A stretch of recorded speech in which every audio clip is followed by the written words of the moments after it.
Mm.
What is up, ladies and gentlemen? Merry friggin' Christmas.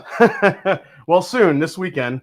What is going on, everybody? Welcome to the Mash and Drum Whiskey Room. I am Jason C. Welcome to what should be a really fun night. Not only are we going to learn a little bit more. Look how cute these bottles are, guys. Look at these. Look at these little cute Bardstown Bourbon Company bottles.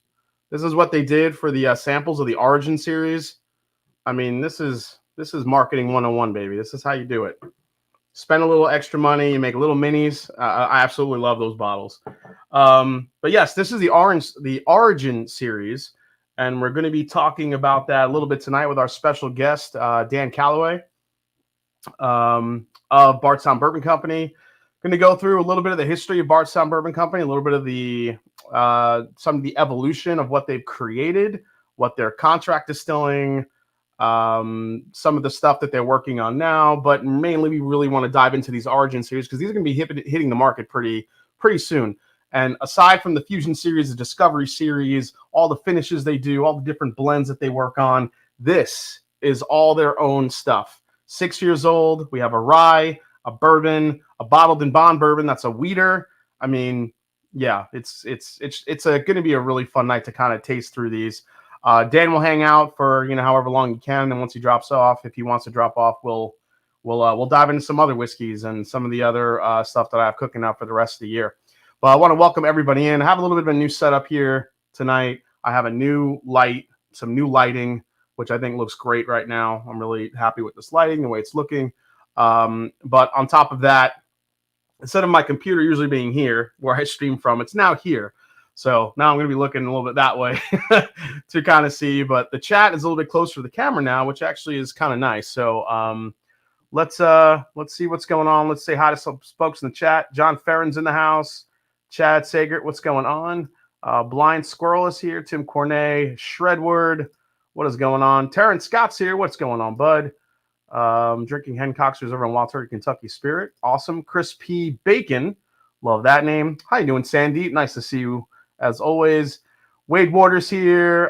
Get Strunk in the house. Chris Buzalencia. Ricardo Carroll's here. Mike Myers in the house. What's going on, Mike? Nice to see you. Let's see. Wade Ward. Calvin Stahl. T. Jarrett's here. Roscoe P. Coltrane, Michelle Martin's in the house. John Walker, what up, JC? You excited about the Korea signing? You should buy a lot of horsey tops with the money they dropped on that creaky back. Yeah, the Mets are on quite the spending spree. It's like I like it, but we haven't had an owner that did that in years. But now, getting all these names, are they going to all gel? That's what it really comes down to, because teams have spent a lot of money, for a year. I mean, look at the Steinbrenner teams. Yeah, the 90s, the Yankees were special, but there was a certain point where not a lot of the big names that other teams bring in always gel with the folks that are in the clubhouse already. So we'll see how it goes. But it is kind of exciting to read about and talk about, but we'll see what happens on the field. Tyler Smith's here. What's going on, Tyler? Nice to see you, man. Copper Wolf in the house. ADHD Whiskey is here. What's going on, ADHD? He says, dude, I'm sure you have plenty of friends at Bardstown. Andrew Bergson, cheers, Jason. Merry Christmas to you and the Grinch. Yeah, what's up? Grinch says he's a little salty. It's almost Christmas. So, yeah. Whiskey Juice is here. What is going on? Hey, Jason, notice lineup. Yeah, it's gonna be a fun night. Let's see, everyone up here. Yeah, that kind of made my day. Let's see, Bourbon is in the house. Circle City Bourbon is here. Mets have half the 20 O's. Yeah, thanks a lot. Yeah, basically, Shredward. Watch those jukers do a 27-week whiskey blind tournament and end it in the tie. Watch those jokers do a 27-week whiskey blind tournament and end it in a tie. Who are you talking about, Joe? Let's see here.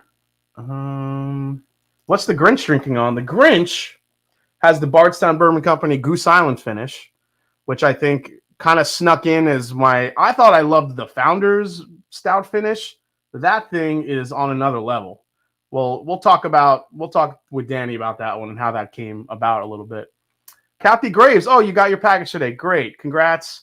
Hope you you're gonna have to keep those away from Joe.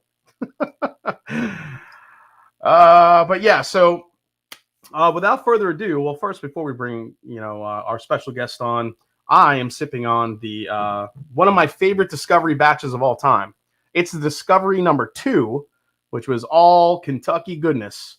I don't know if you guys remember this batch, but it was a 10-year Kentucky bourbon, a 12-year Kentucky bourbon, and a 14-year Kentucky bourbon, all blended together.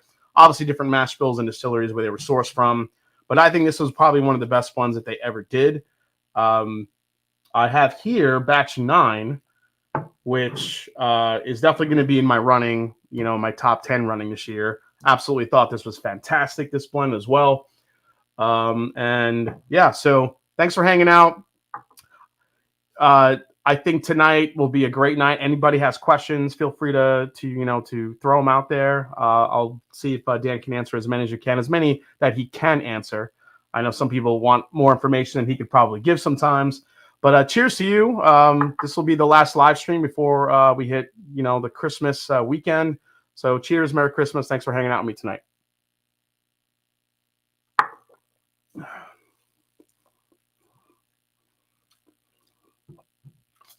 Good Lord, that's good. I'm glad I have a lot of this left because it is a damn beautiful batch.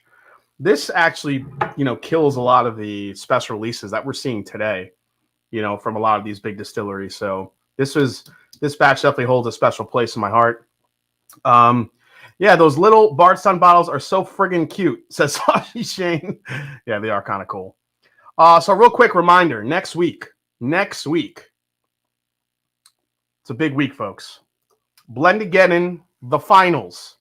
2022, the Blendageddon Whiskey Challenge with special guest judges ADHD Whiskey and Fred Minnick, plus a huge bourbon fundraiser for St. Jude's Children's Research Hospital happening next week right here, right after the holiday. So you guys, we have a little bit of a week to rest up here before it goes down next week on Wednesday night. The bottle list is insane. So basically, I will set up the fundraiser on GoFundMe.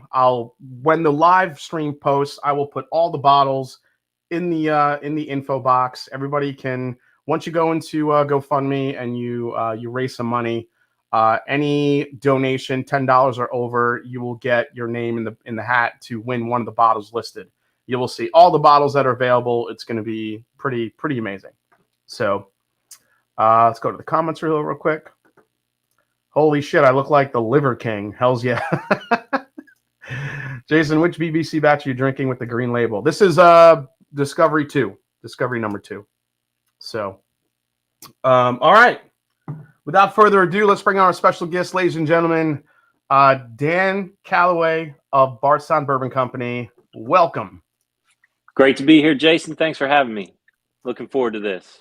Mr. Vice President of Product Development. So you're a busy guy over there, huh? Yes, sir. We stay very busy. Lots of projects always going on, but nothing more important than what we're drinking tonight. So, yeah, let's get into that a little bit. Bardstown Bourbon Company, founded in 2014. 2016, you grew from, what is it, like 600,000 gallons a year to the 7th largest in America. Yeah, it was incredible growth there. Incredible, like just insane amount of growth. And all the while you're doing that, you guys are obviously making discovery blends. You're also working with, your great master distillers, just trying to, get some of your own stuff in bottles, which is where we saw some of the Fusion series come out. So Steve Nally, who's just an amazing talent and just, he's a Bourbon Hall of Famer, helping kind of curate that, work on, what better guy to work on a wheated mash bill than Steve Nally, right? Exactly. Yeah, we started distilling September of 2016, so we were one of the new guys. But like you said, we had a massive growth in a very short amount of time while maintaining a small team. So we started out about 1.5 million proof gallons. We're now up above 7, and with the new expansion, we'll go to 10. And the key piece of it that we believe in across, and that you'll see tonight with the products that we talk about, the distillery, is having the transparency, right? Being to openly talk about what's going into the bottle, what companies we're distilling for, and just being able to have a conversation. To me, that's the most important thing about our company. Yeah, and I think when I think of Bardstown Bourbon Company, I think of, 2 words mainly. I think of innovation and I think of transparency. And there's also one other word I put in there, and that's it's probably a couple words, but it's it's the shrimp and grits at the I had it today, so of course you did. No, and if I was going to throw a third word in, community, right? Our collaborations we do, it's really, better than anyone. When you walk in there, you see everyone's bourbon on the back bar. We'll have 3 or 4 different master distillers in at any time, and we've really just built this tremendous open experience where you can come in, hang out, and just talk about whiskey. So, I've obviously been there many times. I've seen you. You've met my girlfriend. You gave her a whiskey that she wanted me to buy for $250, which was hilarious. She's like, "Yeah, I'm not a bourbon drinker, but I could drink this." That was that 44-month Pfeiffer Pavitt you had. Oh, the XO. Yeah. You remember that? Yeah, I do. Not a big whiskey drinker. She took a sip of that. She's like, "Oh, I could drink this. This is really good." I was like, "Oh god, I'm gonna have to come back and get this bottle now." Yeah, sorry about that one. But she actually likes the regular Pfeiffer Pavitt. So. Oh, it's fantastic. Yeah. JG with the $5 super chat. Thank you so much. I had the pleasure to meet Dan Bardstown for It's Bourbon Night meetup. His knowledge and ability to communicate is incredible. Origin is so good. Cheers. Right. He's Chad is drinking the Disco 6. That's very cool. A couple people have Disco 6 in the glass. So talk about a little bit of the evolution. So you're starting to distill your own stuff. Obviously you're throwing it in the barrel, but in the meantime, you're starting with the Fusion series. So your Fusion was kind of sourced blending. You took some sourced high-age whiskeys, blending it with some of your younger whiskeys when the time came right. Now the Fusion series has kind of gone by the wayside because now we have the Origin series. Can you talk a little bit about what you learned in the Fusion series and how it led to the Origin series? Yeah, absolutely. So out of the gate, we approached it a little differently because most new distilleries will need to make a gin or a vodka or something with an immediate revenue. Since we have 30 distillation partners, right, our custom distillation program, we were able to generate revenue to expand, to grow, and most importantly, focus on whiskey. So we knew, and Steve, Nally, Nick Smith were all instrumental in this decision to be patient with the core product. We didn't come out at 2 years. A lot of people wanted to come out at 4 years, and there's always that pressure to release the core product.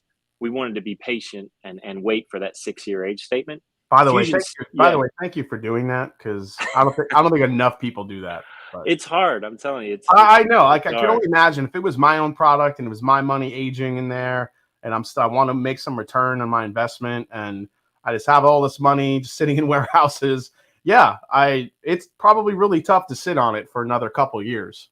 Yeah, and that was the beauty of the Fusion, is because 70% of that bottle was our 3-4 year bourbon off our stills, different recipes. It was a way to introduce the flavor and kind of show people what we had going on, balance it with a kind of bed of oak and smoke and flavor. The Fusion was always intended to lead to the Origin series, right? A way to taste our product as it evolved. It started out 60% of the blend, then went to 70. But with the Origin series coming in January, we're going to not retire the Fusion, just pump the brakes. My hope is that we bring it back in 3-4 years as a fusion of BBC products, right? So we could do, say, a 9-year and a 4-year Fusion, because I love that juxtaposition of a bright, youthful flavor and age when they come together. So love the Fusion. Yeah, it's just on hold for a while.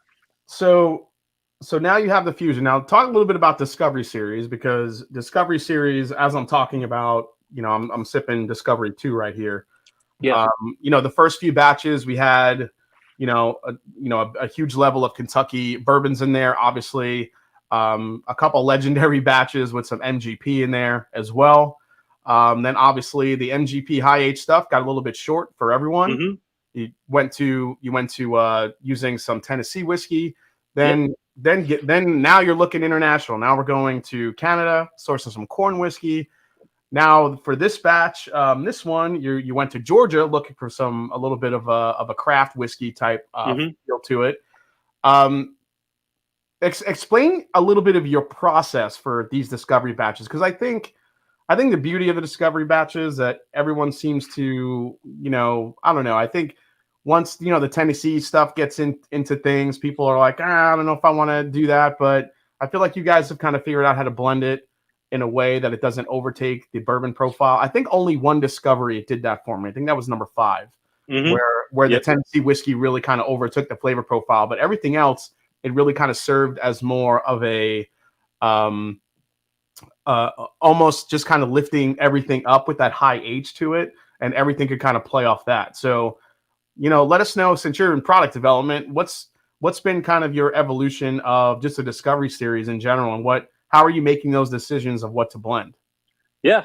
So you're exactly right with your description. Starting classic Kentucky, then going out. I think the answer is right in the title, right? We want to discover great bourbons.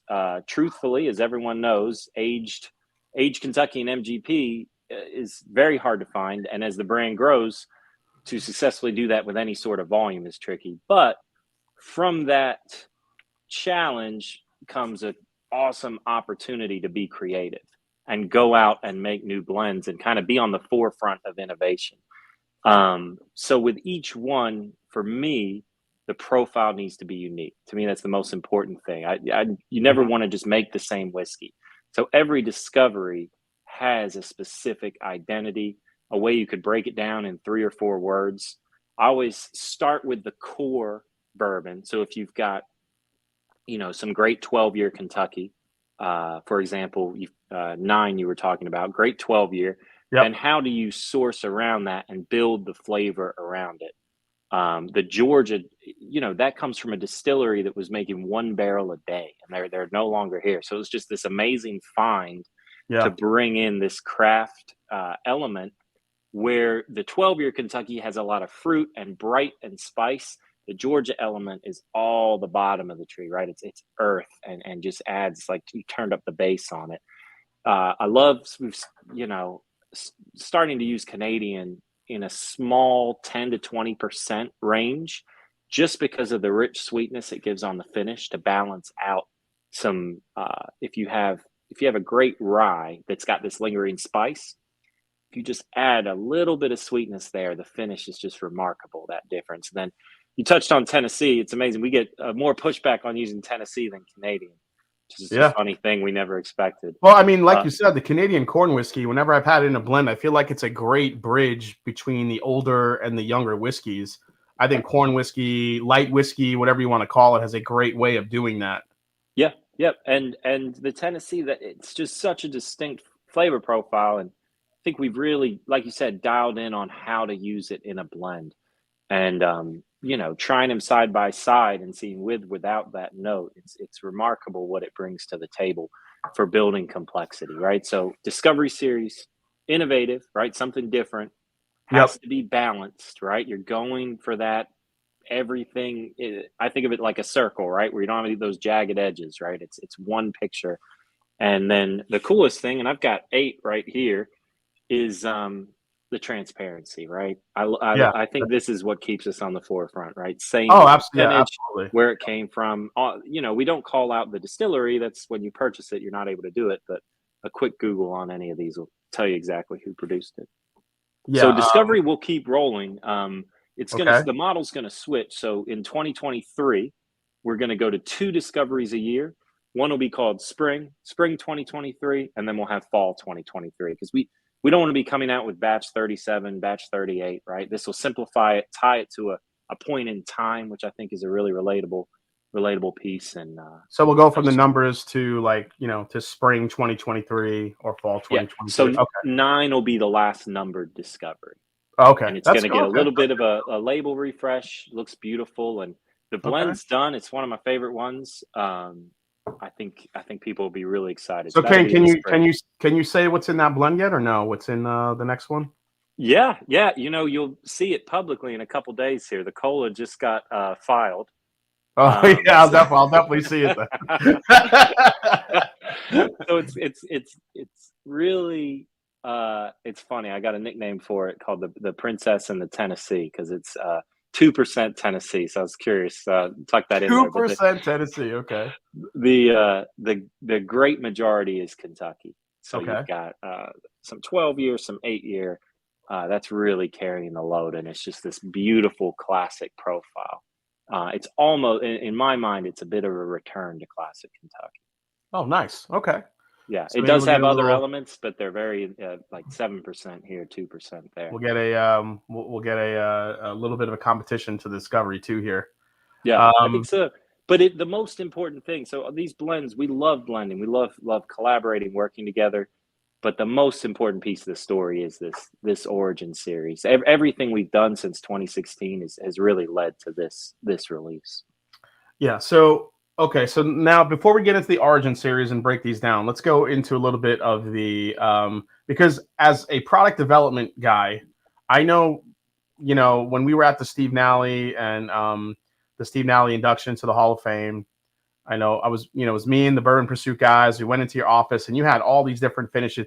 That must be the funnest part of what you do, because you could just sit there and be like, what the hell can I put whiskey in today? Like what am I thinking up? So I'll give you my top 3 finishes that you've done. Okay. I like just personally. Love it. Now I have not tried the Ferrand yet, so I can't. I'm sorry, not the Ferrand. The what was the Irish whiskey finish you did? For Cullen. Which is a great story on that one. I'll get you a bottle. I'll bring you one. I have not tried the Cullen yet. I got a sample from Ron, so I'm gonna get to try it. Okay. But obviously, Chateau de la Baude, number 1. Yep. Was probably one of the greatest finished whiskeys of all time ever made. I don't care what anybody says. I'd agree with that. Number 2, I think, was the Copper and Kings, one of the original Copper and Kings sherry bomb that you guys did. The sherry, yeah, we did a bunch with Copper. There's an apple brandy, there's a curacao, there's a mistel, there's a double mistel, and then there's a sherry finish. Yeah, it was the sherry one. That was one of the most sherried, delicious finishes. It was like drinking like a Fig Newton. Yeah, it was like Fig Newton raisin syrup. It was delicious. And then I gotta say, this thing right here, this Goose Island. It's an amazing pour. It's like drinking chocolate fudge. Like, what the hell? Yeah. Now you were kind enough to kind of give me a little bit of a, you gave me a really nice sample of the Founders. I ended up getting a full bottle and crushed that bottle because it was so good. I thought that thing was good, but this is on like another level. So tell me about, if you have an idea, are these collaborators, are they seeking you out? Is it people that you've met Oh, just in the industry that you just want to talk to? Maybe we could do something together. How does a collab go from idea to in a bottle? so it's a great question, and it's organic. I'd stress that, right? So for Plantation and Ferran, which is the same company, we just met. I met their Guillaume, who works North Americas for them at a lunch in Louisville, and we were just talking and just hanging out. No intention of a collab. We hit it off and see what we can do together, and then it leads into something else. Others, we have an Amaro Nonino collaboration coming out. That was just a cold call Instagram message I sent out to one of their employees, and we got to talking. And we have Foursquare Rum coming out next year. That is, I've just been a tremendous fan of theirs, and just Oh, kind of wow. hitting them Okay. up. And Color me intrigued. yeah, that thing is going to come out at the same time as Discovery 23, and it is incredible. Yeah, 23-month finish on So, that. so, So, oh, so that's a 23-month Foursquare finish. mhm. Wow. Yeah, and so that's, I think the whole team's very excited for that one. Okay. So yeah, they happen organically. They're not big business deals. They're often just handshake agreements, and it's a brand that when I first started at BBC, I made a list of my top 3 collaborative goals. These are the 3 I want to do, and we've checked off 2 of them. So I got 1 more to go. That's awesome. I want to welcome Bruzel into the chat. What's going on, Bruzel? Nice to see you, man. Michael Liacotis here, Richie Z, Toshi Bake, ADHD Whiskey, of course, World's Top Whiskey Taster, the original World's Top Whiskey Taster. Barrel and Vine Whiskey and Wine is here. Absolute Monster with the Goose Island. Yeah, that thing, I called a buddy that I knew in Illinois that grabbed me one, and I am Yeah. so glad he did. That is hands down one of the best finishes I've had this year. That thing's crazy. So, I've never had such a chocolate fudge forward bourbon in my life. yeah, I agree, and that is a small run. We didn't really market. It's just we kind of dropped it in Illinois. It comes from what I've started to do more, which is testing collabs, right? So Yep. I call them scout barrels, getting them out in front, seeing what works. So experiment on a small scale. This is going to lead to a large Goose Island release later this year. So we're going to do some big things with them. Also, there's more Goose Island coming. Oh, yes. Different recipe, different blend, but a large scale national release with Goose Island. But the one you have is a complete one off. Yeah, not a lot of it made either. That thing is super special. Yeah. Let's see. We'll get some questions in here before we dive into the Orange series. How does the Green River buy expand their offerings? Yeah, can you, for anybody that hasn't heard, Bardstown Bourbon Company acquired Green River Distilling. I think on the surface, what people sought is that because you guys are so busy with contract distilling, maybe this gives you another option to use their still to kind of help with some of that volume. But they were making some great whiskey, obviously, once they reopened. What are your plans with Green River, down in the future? Yeah. So kind of pick up from the beginning of the story, Pete Lofton starting the brand, this idea of custom distillation. So the difference, I describe us as the opposite of MGP or any other bulk where you just sell what you've already made. What we do is work on the front end, 500 points of distillation, where we can make custom recipes determining the yeast, the barrel, every part of the process, like a chef coming in and using our kitchen. So we started rolling, started growing, and then in 2019, Pete passed away and went to his estate. And we were looking for a partner that wanted to grow with us, to invest in us, give us the capital. When we found a Pritzker Private Capital, who purchased BBC from the estate earlier this year, beginning of the year. And then with that new capital, we could go out and make a big move. Initially, you're spot on with Green River. It gave us tons of options in Kentucky production. then as we dove into the acquisition, what everyone loves and sees the potential of is the Green River brand. Yeah. So Green River, available in 4 states, small volume right now. This year in 23, we're going to put it into every market that we're in, position behind it. I love it because it's the juxtaposition with Bardstown Bourbon. Bardstown Bourbon is modern. It's pushing boundaries. It's a really special place in that way. Green River, DSPKY 10, so the 10th oldest distillery. That's right. Tradition, history. A lot of people, I was showing someone those 1990 Van Winkles, right? That really, when Pappy was getting kicked off, those early editions came out of the Medley Distillery, which is Green River now. So the history and the pride of Owensboro there, it was just such a cool brand, and I think you're going to see big things from it in 23. They released one of my favorite bourbons this year. That $35 Green River bourbon, that 90 proofer that they came out with for $35, I think was one of the best whiskeys I had this year, honestly. Because it was one of those bourbons where I didn't expect a lot of, and that is like a daily rotation sipper right there for me. Me too. It's the whiskey with no regrets is how it was initially marketed. No regrets. With no regrets. It ties into the horseshoe. So the bottle, some people don't realize the bottle, when you turn it up, it's a horseshoe. Yeah, it's got the horseshoe on the bottom. Yeah, it's got a little gap underneath it, and if you have 2 of them at a bar, you can flip quarters back and forth and get it under. It's got all these fun little Easter eggs throughout the packaging and label, which we love. Yeah, huge. When I dove into the history on that, when I did the review, I was just completely floored about the entire how many hands it went through in ownership over the years. Mm-hmm. It was insane. Like, I'm like, oh my God, this thing has changed hands at least 6 times, and now it's in the hands of Bardstown Bourbon Company. But yeah, I think it gives you a little bit of a level of some tradition and some history on your side too, which I think is really cool. Yeah, I agree. Let's see here. I need some Green River in my life. Oh, one, I got to ask this because everyone's asking me in the chat. What happened to the heavy, I could kill you with a throw of my big ass Bardstown Bourbon Company cork? What happened with the corks?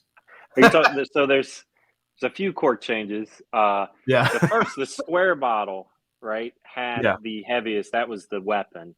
That square the what were those called? The collaboration. They were both with Copper and Kings. One was a white label, and one was a brandy. Yeah, the big square bottles. Yep.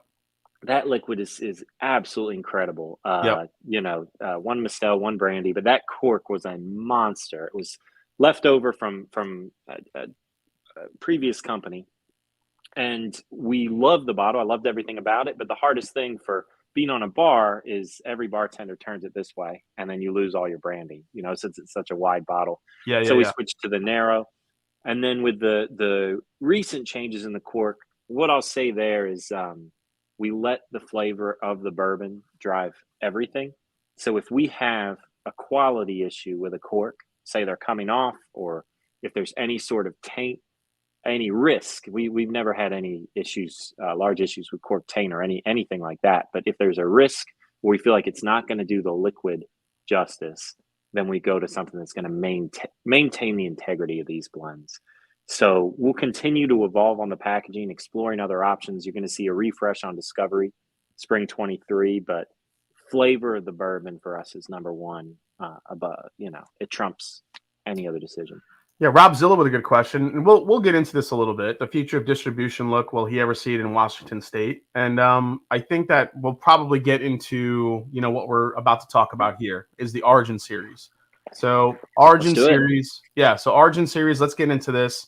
6 years after the first whiskey was distilled, released their first estate distilled collection of whiskeys. As you said, next month, early 2023, January. These are hitting the market. Yep. Yes, sir. So we have, it will introduce consumers to basically their core product line, their new core product line. All of them are 6-year-old whiskeys, as Dan alluded to earlier. We have a Origin Kentucky Straight Bourbon Whiskey, an Origin Bottled and Bond, which is actually a wheated bourbon. And then you have the Kentucky Straight Rye Whiskey. All here in front of me. Let's dive into these. I'll trust you, Dan. What should we start with? What do you want me to kind of tackle first here? Let's go your left to right, starting with the white Okay. label core bourbon. All right. So this is the core bourbon, 6 years old, corn 60%. This is a nice high rye, guys. 36% rye on this.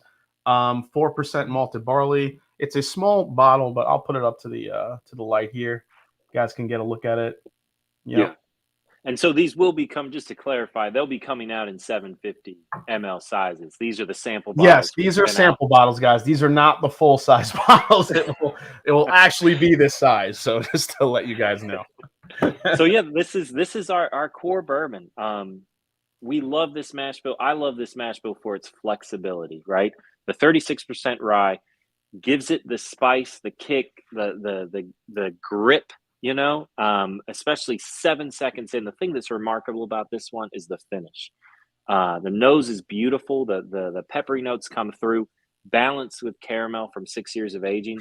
But really, once it hits your palate and rings, 5, 6, you get this amazing sensation, and just it's a beautifully balanced finish. 96 proof, so it can hang with cocktails, right? You can make a tremendous Vieux Carré, a Manhattan, anything with this. Actually works great with ginger beer if you're making a Kentucky Mule, but just a beautiful sipper for someone that wants full, vibrant flavor. I mean, it's got a lot of spice on it. Proof, guys, on this, you're looking at 96 proof for this one. So not a super high proof, but a lot of spice. And the spice is what immediately jumps out. I mean, I haven't tasted it yet, but you could kind of smell that black pepper and that spice coming out of it. And what's nice is being 6 years old, there's really no youthful anything going on in the glass at all. So yeah, it's great. It's got some nice citrus on it. I was finding a little orange on this one. And like I say, we're talking about daily sipper. This is our core. The great thing about this one is it's going to come in MSRP $44.99. So this will be sub 50. $44.99 for this. So really great price point. Well, there you go. I got a whole bunch of orange cream on the palate there. It's orange creamsicle.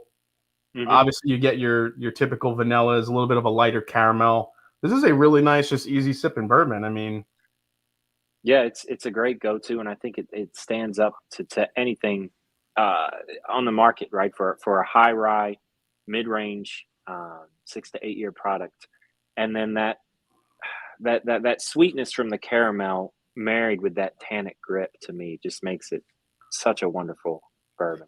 It's interesting because on the palate, it does drink. I'm not going to say light. It drinks easy though. You get a lot of flavor. But just when you think it's kind of done, all that 36% rye presents itself kind of on the back of the palate. Yeah. Which is a really nice, transition. It just kind of like blooms out of nowhere. It's 5 seconds later. It's like a delay, and all that flavor is really what enables it to hang in a mixed drink. It's got a little butterscotch going on. There's a little like buttery. I don't know if it's butterscotch, but there's like a buttery aspect to the flavor profile I'm picking up on, which is almost like a candy. Yeah, I think so. I mean, 6 years barrel time, it's able to pick up some really, really nice notes on there. I'm getting some like bright fruit notes in here too. I just picked up like strawberry in here, which is, I don't know where that came from. That was surprising. Yeah, I'd say there's some red fruit on there for sure. I mean, so obviously everything's very light though. It's not, you're not looking at a big punch of like these dark red fruits. These are these little light flavors coming in from from the sides of my palate here. But then finishing up with that nice, I could see why this would be a really good cocktail, bourbon for sure. And yeah. And I don't mean to short sell it with a cocktail. I think it functions for a high end. It just mixes so well with other flavors. I just have been playing around with it in that manner lately, and it's been fantastic. But it's cool too, because if you think about Bardstown, we've never had to set a standard for a bourbon that would be replicated over and over. So coming out of the gate, the most fun thing about Origin is seeing okay, you've got these lots of bourbon, especially in the weeded. We had them going back all the way to September. How do we put these together and really set the tone for what will be a long-standing series? So to dial in these flavors was a real special moment. So does a single barrel program eventually fit into the origin plan? Absolutely, absolutely. So the one we're sipping will have a single barrel component, full proof. That'll launch next year. Very small amount to start, but as the brand grows, as distribution grows, we'll start to ramp that up. Yeah, I just want to make sure I'm on the list for one of those. Just letting you know now. Fair enough. Yeah, I mean this falls right into just a lot of great, daily sipping bourbons. I mean, for those that don't like a high rye or really, because I don't think there's many 36% rye dailies that are out there. So for this to kind of have that really nice, easy sipping profile in the front of the palate, and then have like all this spice in the back end, that's I like what you did with that one. Cheers. All right. All right. So now we're going to move to its partner, right? These are the two bourbons coming out. They represent two completely different approaches, right? So if the first one had the bold flavor, the spice, the tannic kind of grip, pop rocks finish, this is the Bottle and Bond. So the black label weeded bourbon, 68% corn, 20% wheat, 12% malted barley. And you think about Steve Nally, starting at Maker's Mark, growing up next to Maker's Mark, what he was able to do at that brand, with that brand. Day number one, we knew we wanted to come out, and Steve laid down this weeded masterpiece of a bourbon. So yeah, guys. So real quick, 6 years, 60% corn, 20% wheat, 12% malted barley, bottled in bond, 100 proof, and this one will be coming in at only $50, correct? $49.99 for 100 proof bottle and bond. It's kind of, Steve is 50 years in the industry. This, I would say, is his signature sign off to the what mark he can. He's already made an incredible mark, but this is, to me, really the high point of his career is this bottle. Kind of a good marketing ploy here. Top Shelf Dustin says, will these be released in a 3-pack of small bottles at retail, similar to the samples? And if so, price point? Yeah. Kind of a good idea if you want people to kind of sample them out. Yeah, we absolutely want to do that. And we love this little packaging as much as everyone. Our volume is limited for the next couple years. And then we will be able to ramp up in 25. And I think that'll be a good chance to see that 3-pack. Oh man, this is another level on the nose. Yeah, it's incredible. And even though the proof points are going up a little bit, for the palate, it's got that creaminess, the richness that you get from 12% barley and wheat. It's got the citrus, and then just this awesome soft liftoff, right? That just smooth sipper. So Brian, these are all 6 years old. These are all 6 years old, and they'll all continue to be 6 years old. Correct. Yeah. We'll of course hold some back, and we'll shoot for that 10, 12-year release. We'll pursue that, but for the Origin series, you're not going to see it dip below 6 years. Be 6. Oh my gosh. I mean, I said I got citrus in this one. This one's like drinking pure orange marmalade. Yeah. I get the orange. I always get stone fruit on it. A peach. Yeah, a peach little bit of peach, it's a lot creamier than that one. It's got a mouthfeel, a texture to this one that is wow. That is that's really nice. It is. Shit. So you've got this balance, right? Two different approaches. They're both, to me, classic, great bourbon profiles.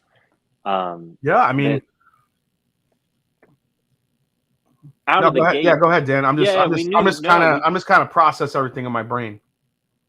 It's been so interesting because on the distillation side, we're considered the most technically advanced distillery in the U.S. and from seeing this, when you taste the distillate off our still, which is why we put it on tours, because we want people to try basically the pure flavor from the beginning. It's Yeah. so clean, has so much characteristic fruit note on there, and just to see the development when you add the barrel notes to get to this point, it's remarkable. Yeah. As this opens up, I mean, that citrus definitely starts making its way to the nose, along with like that weeder like profile that you get. There's some very delicate vanilla and caramels you would expect from a nice weeder. But there's also like this like heathered honey like type note I'm picking up too on it. Yep. I think I put honey in the tasting. I'd have to pull up the tasting notes, but I think I did mention the honey in there. Wow, that is. See, I would not want to mix that with anything. That is a really fantastic weeded profile. That's how I think about them too. I mean, it would make a beautiful old fashioned. Don't get me wrong; it would be wonderful. But for great weeded bourbons, I think they really find a home in smooth sippers.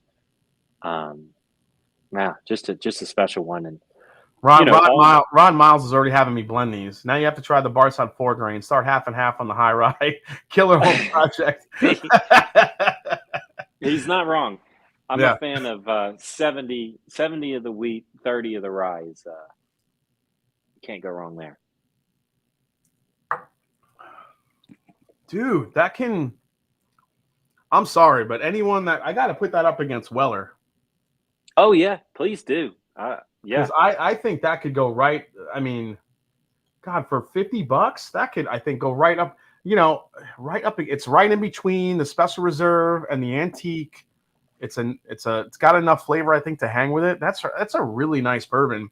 That's the bee's knees right there. Cheers.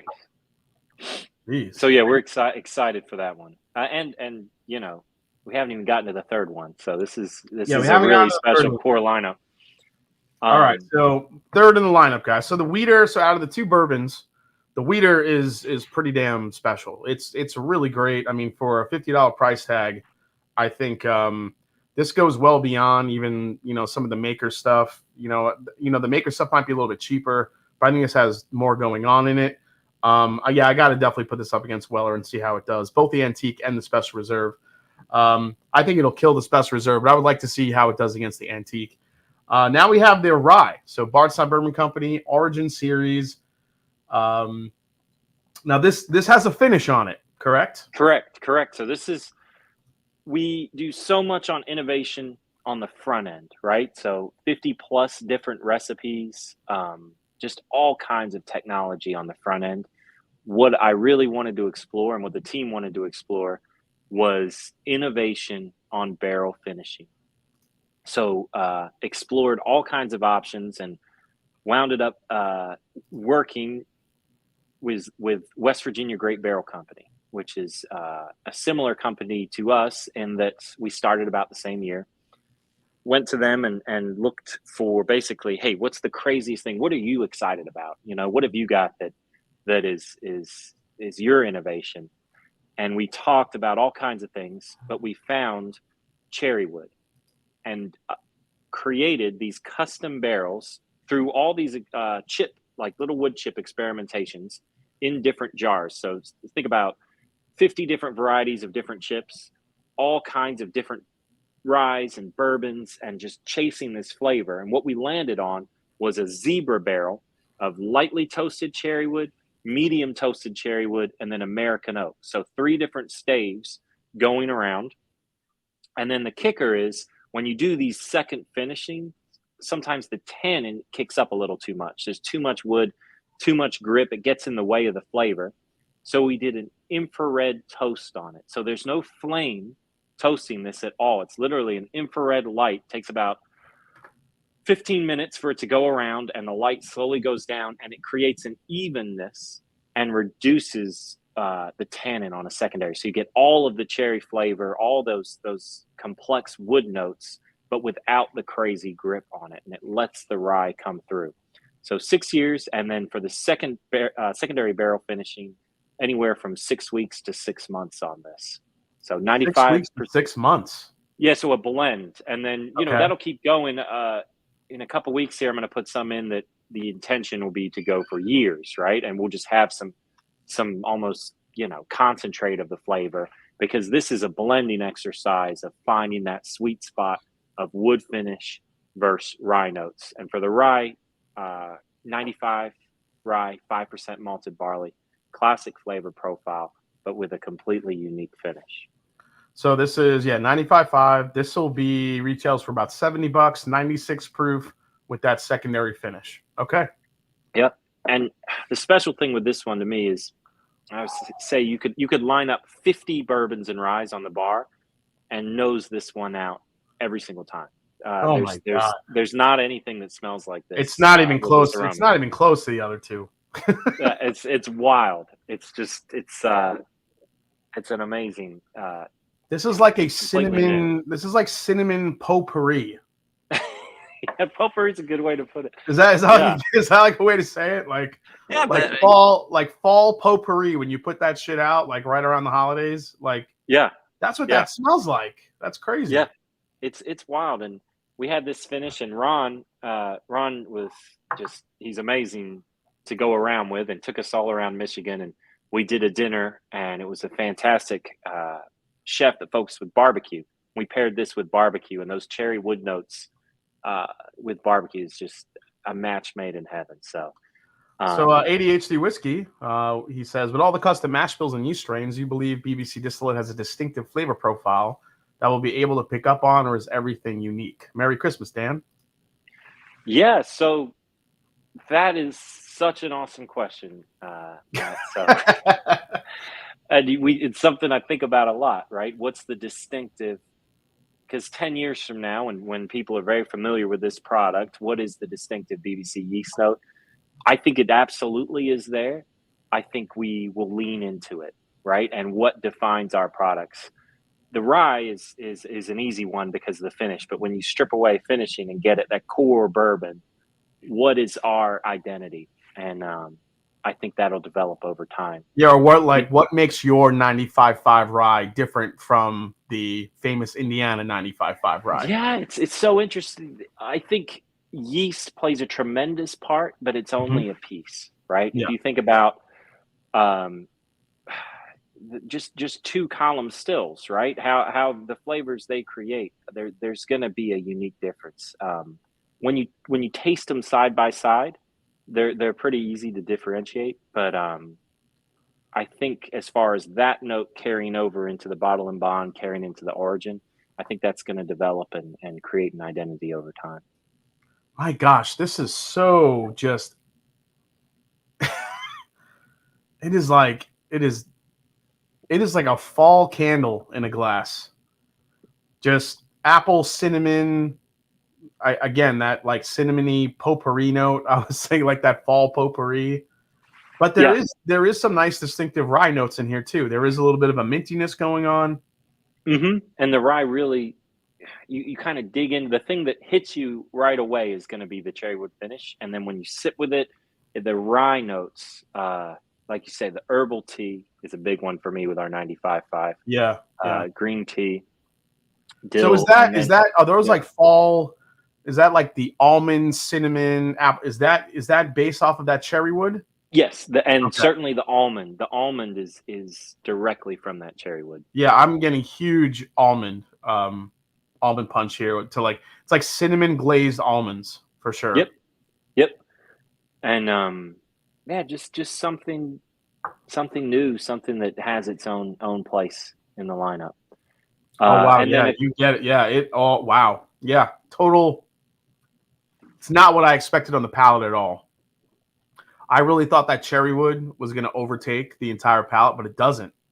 Yeah. You get it a lot in the front, but then the back, like you said, just as you described it, goes all herbal tea. It gets into a little bit of the citrus notes, the mintiness, maybe even like a slight peppermintiness to it as well. That's really nice. Yeah. Cheers. And that's, it's going to be something fun to pursue. Common question we get is, will we come out with the rye without this finish? And I think long term, I think we strip it away. This will continue. Yeah, we plan to scale this up in a big way. We love its unique quality. We love the flavor. I think this will be will make a big splash next year. So that's a question I have. How I mean, we've seen it with makers, we've seen it with obviously your other finishes that you do, but when you're talking about a core product, how difficult is it to scale up a finish? Or like you said, you're using infrared technology to kind of toast these barrels. You're using zebra barrels. That all that stuff is obviously it's costly, and to scale something like that up, and for a product you guys want to keep on the shelf as part of the Origin series, what's kind of the evolution of what that looks like from conception to, obviously, creating it, on a huger level. Yeah, order in advance is so. You heard it here first. Order in advance. Get as much as you can. Yeah, so we've got it. We've got fantastic partners, and not just West Virginia. We work with about 10 different cooperages. Obviously, Independent Stave has been an incredible partner for us, and there's some just awesome innovations we've done with them. But with West Virginia, we're able to place this order, got it rolling, in the works through 25, and then looking at 26. We plan to scale this up nationally and globally.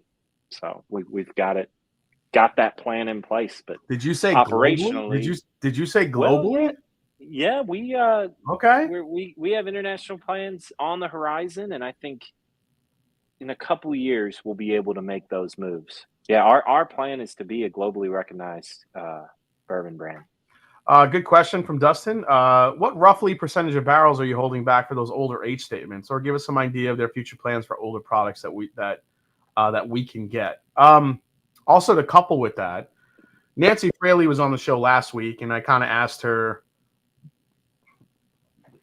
talking to distillers and blenders, you kind of run through a warehouse and you're tasting barrels to see how some of them are developing. You want to taste different parts of the rickhouse. What is it to you that that makes a barrel stand out, that you would want to let it sit in that rickhouse for a little bit longer to see what happens to it? Because obviously you have barrels that are very good. You're like, okay, yeah, this is perfect for what we need it for. But what are you looking for in a barrel specifically that's like, this thing I think could go the distance? Yeah, this could go the distance to at least 10 or 12 years. It's funny. So I came from wine before bourbon, and that's always a consideration. There is how long you let it go in the bottle, and flavors. I'll say it's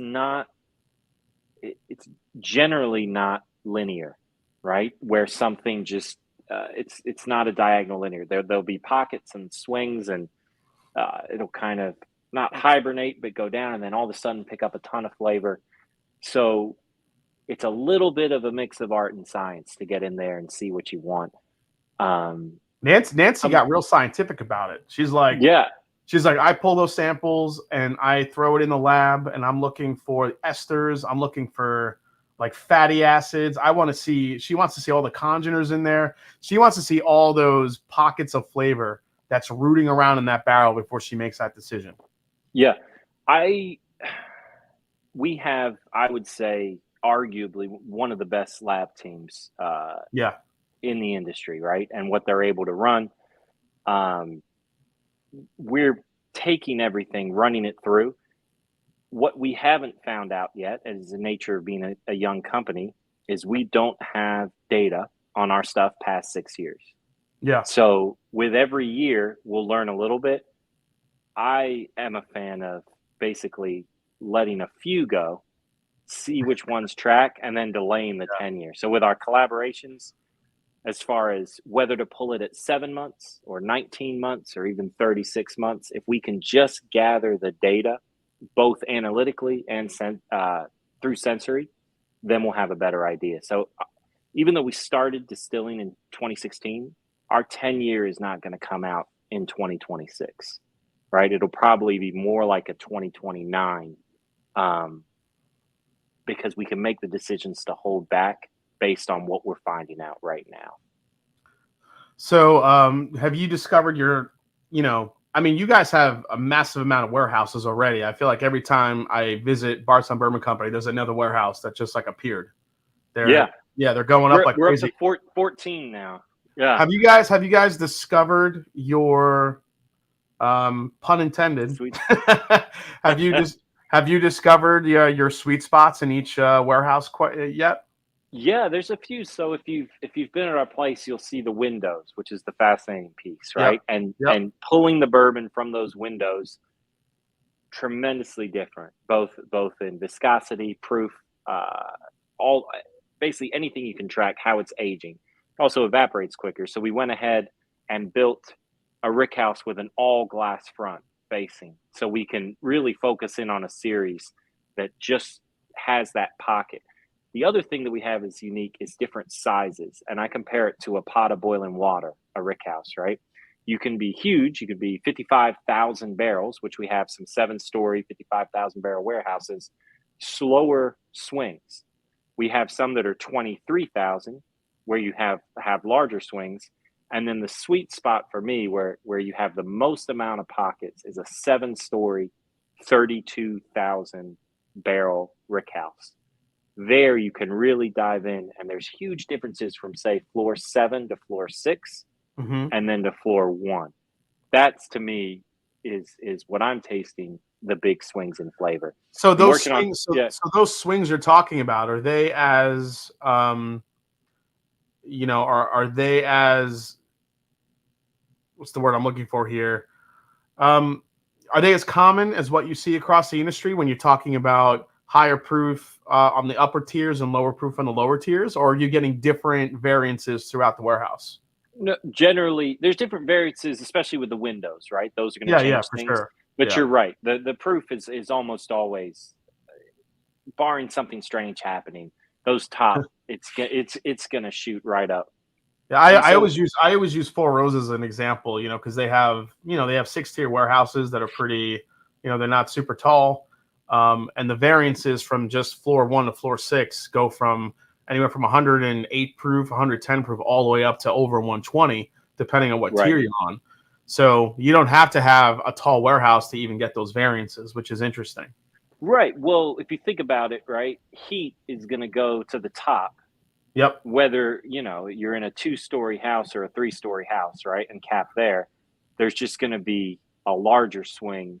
But the higher you go, right, with 7 stories, it's going to give you a large difference. But if you're condensed into, say, 2 floors, you're still going to have that ability to create different proofs.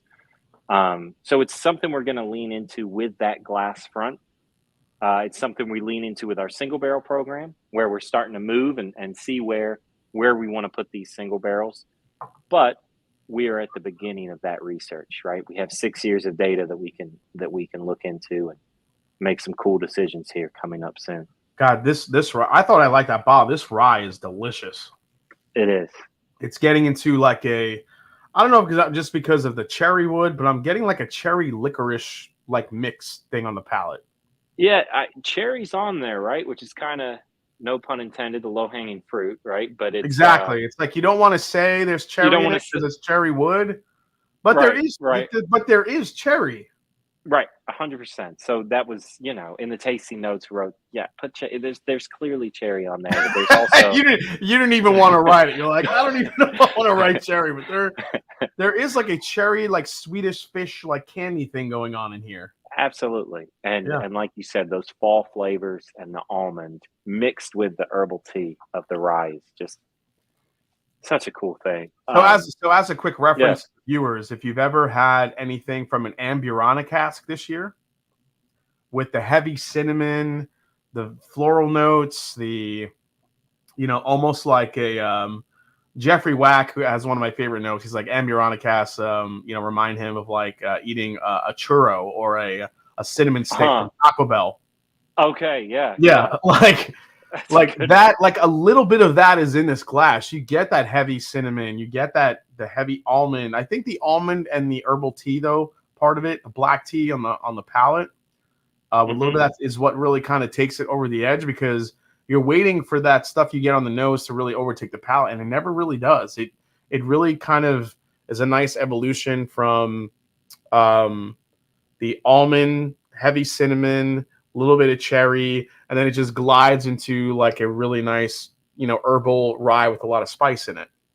Yeah. So it's next time you're down, I'll show you. We've got about Yep. I can line up 20 or 30 variations for how much of the cherry wood you want to put in there, and how long you want it to Yeah. go, and how much, like I said, balance is everything. So how much you want to balance this release, and it's been such a cool Yeah, exercise. just an ASW Amberana and something else sent from the Whiskey Fancy is delicious. Yeah. So I'm not saying it's exactly like an Amburana, but I think there's similarities there, especially with that heavy cinnamon and that like almost like a potpourri floral type note that it has. But then it glides into more of a really just straight rye whiskey. So MSRP on these, real quick again, for those of you that missed it, the Origin Series bourbon, the 36% high rye at 96 proof, is only going to be $44.99. Then you're looking at the Bottle and Bond, which is the wheater, 20% wheat, 68 corn, 12% malted barley, 100 proof. That's $49.99. And then this straight rye with this cherry wood finish that we're talking about right now, $69.99. So really good price points coming out of the box for your Origin Series. I would imagine that was a pretty universal decision amongst everybody at Bardstown Bourbon Company. You wanted to keep these accessible for everybody. 100%, right? That was the goal. We want to be innovative, modern, but also part of this community and accessible. And we're not trying to play some obscurity game, or scarcity play. And we want everyone to be able to go out and enjoy them. And we're proud to keep them at that price point. And that's the Dustin. No, it's a 95.5. It's a 95.5 rye. But one of the things that we alluded to earlier was the transparency, and I think every whiskey drinker appreciates that. Listen, whether you don't like Tennessee, whether you love it, whether you like more Kentucky, whether you like corn whiskey, whatever it is, at least you know what's in the bottle and what you're getting. So, and I think that's important in today's time because not everybody does that. I can name a few distilleries or a few sourcers that, throw a bunch of stuff in an expensive bottle and they want to charge you over $100 for it and literally tell you nothing what's in that bottle. Right. So, right. And I think that's your biggest attribute and your biggest differentiator, I think, to me. I mean, community is great. Innovation is great. But when it comes down to what's in the bottle and being transparent about what we're drinking, I think that's your biggest attribute. Couldn't agree more. And I think we're seeing it more, I mean, there's I think other brands are seeing the relationship it can build by being transparent. And I think a modern consumer wants to know, you go to the grocery store, everything that you're buying and every component. If we can find ways to emulate that and be open about the blend. And then seriously, I think people appreciate it more because when you look at a discovery or you look at an Origin Series, the mash bill, it starts a conversation, right? So if we're hanging out drinking this bourbon, you can say, yeah, I really get that Canadian. It's interesting. It's only 10%. It just helps. It helps everyone. All right. So, man, this wheater. You're coming back to the wheater. That's great. I like to come back to the wheater after I drink the rye, and it got. I mean, you mentioned honey earlier. It got way more honey now to me on that wheater. More of like that honey orange marmalade note is definitely jumping through. Yeah. But I do need to try Ron's blend. What do you think? I'll do the blend. Yeah. Are you going 50-50? What's your plan? It looks like I have a little bit more, like a tad bit more wheater. So it might be more like 60-40. That's the move. 60-40 is great. I'm a 70-30 man. So Dan, I mean so now you have an Origin Series. This immediately, every bourbon drinker, every whiskey drinker on the planet immediately goes to, okay, we already brought up the single barrels.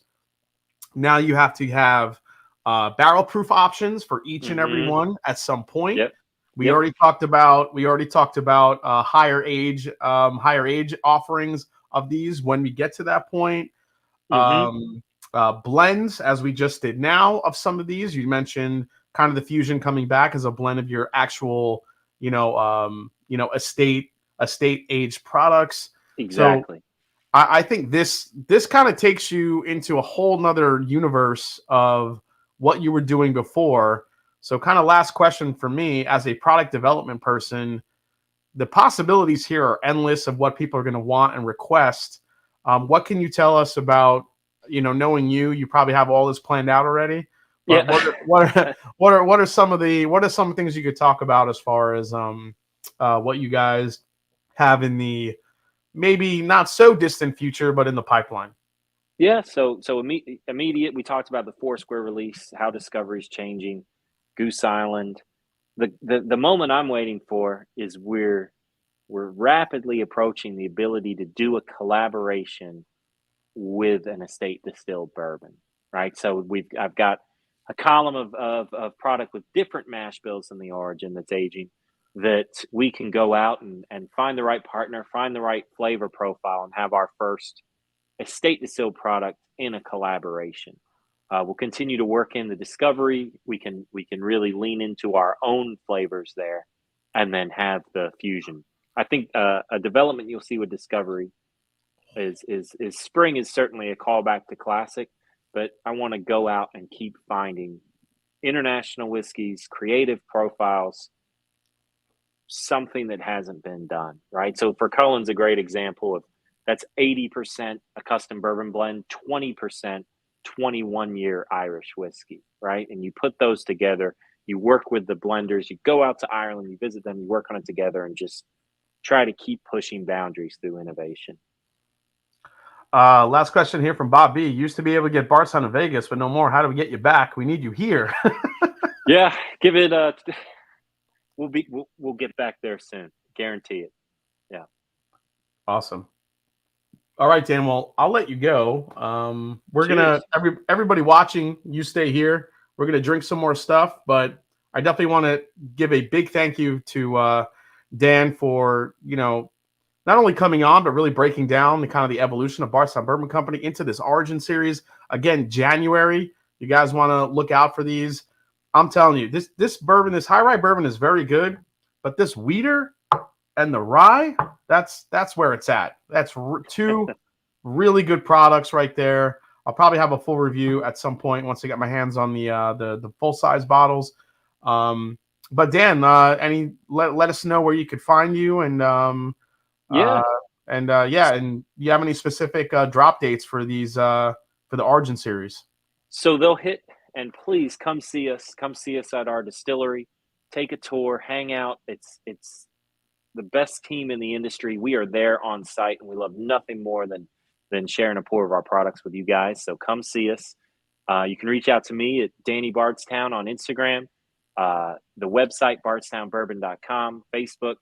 These the first two bourbons are going to launch in our retail shop January 6th, with the rye to follow shortly after. So Friday, January 6th, you'll be able to pick these up. They'll be hitting all our national markets towards the end of January. So yeah, I hope to see you guys, and we're opening up our Louisville downtown home place this summer, 2023. So I passed by that a couple of weeks ago. I walked by it. I saw it. Okay, get ready for did. that. That thing is going to be sweet. So just before you go, tell me a little bit about what that's not just going to be a bottle shop, right? That's going to be a full experience. What's happening in the Louisville storefront? So it's right on Whiskey Row, 730 Yep. West Main, diagonal from Michter's. You've got the Fraser, Louisville Slugger, some 21C. It's going to be all kinds of experiences. I mean, you couldn't have picked a better location. Oh yeah, and you'll see. I mean, honestly, a great new hotel's going up. They'll announce on Monday, called the Dream Hotel. It's my favorite. I see the most. I actually had lunch today with the mayor, Greg Fisher, and just to hear him talk about everything and the focus that's going on in that part of town is awesome. Anyway, the room is going to be an amazing full service bar.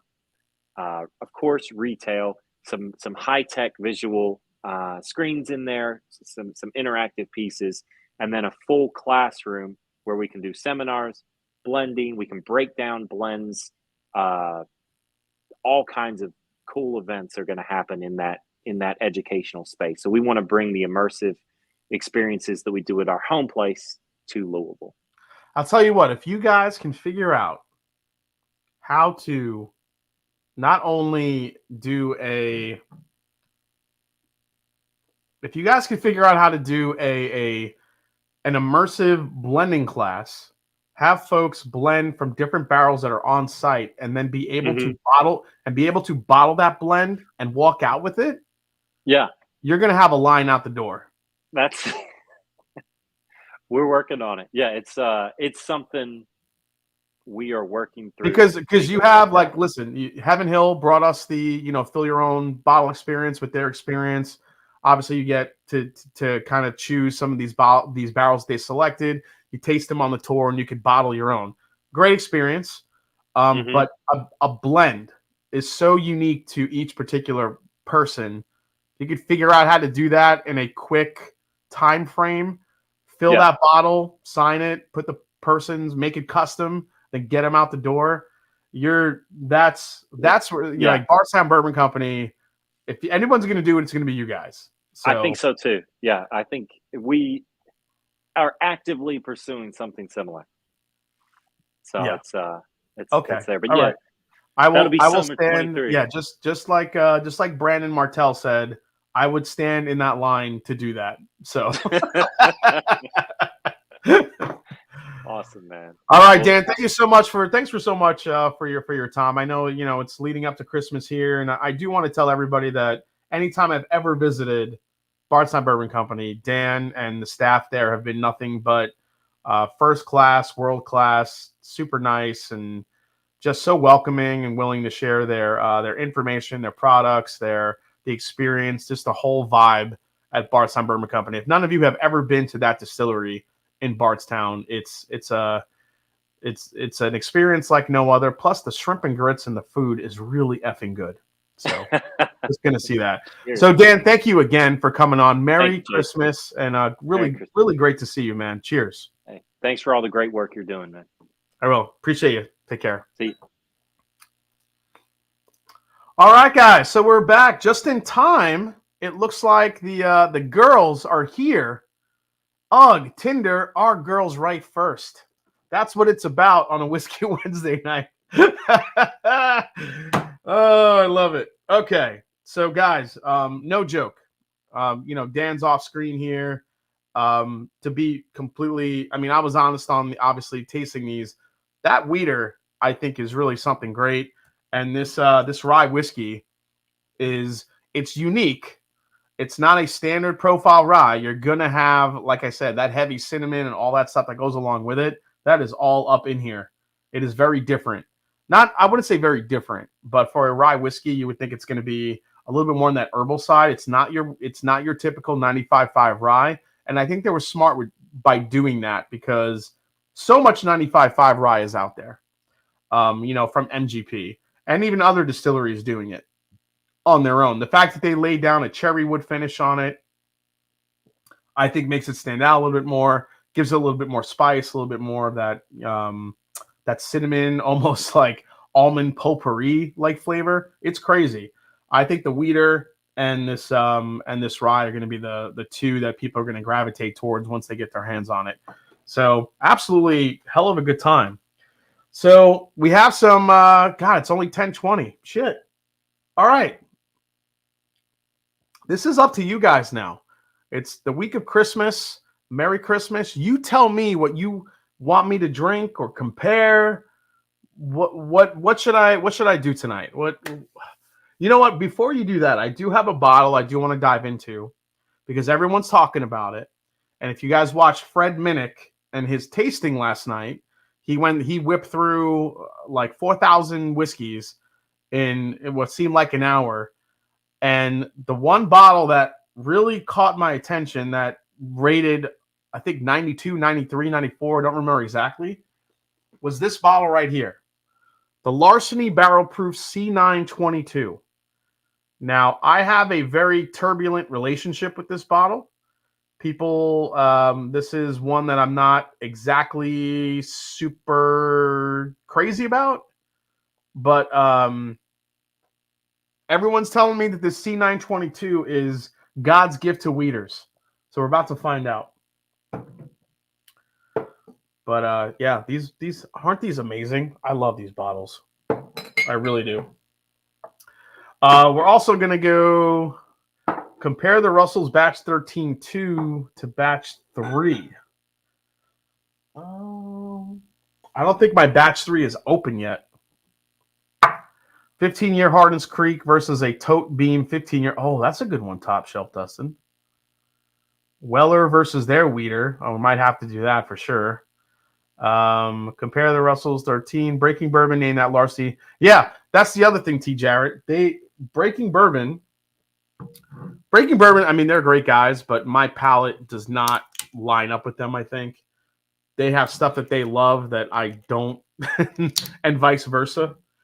But this Larceny Barrel Proof C922 is being hailed as like one of the best things that they've come out with. So now I was a big fan of the B522.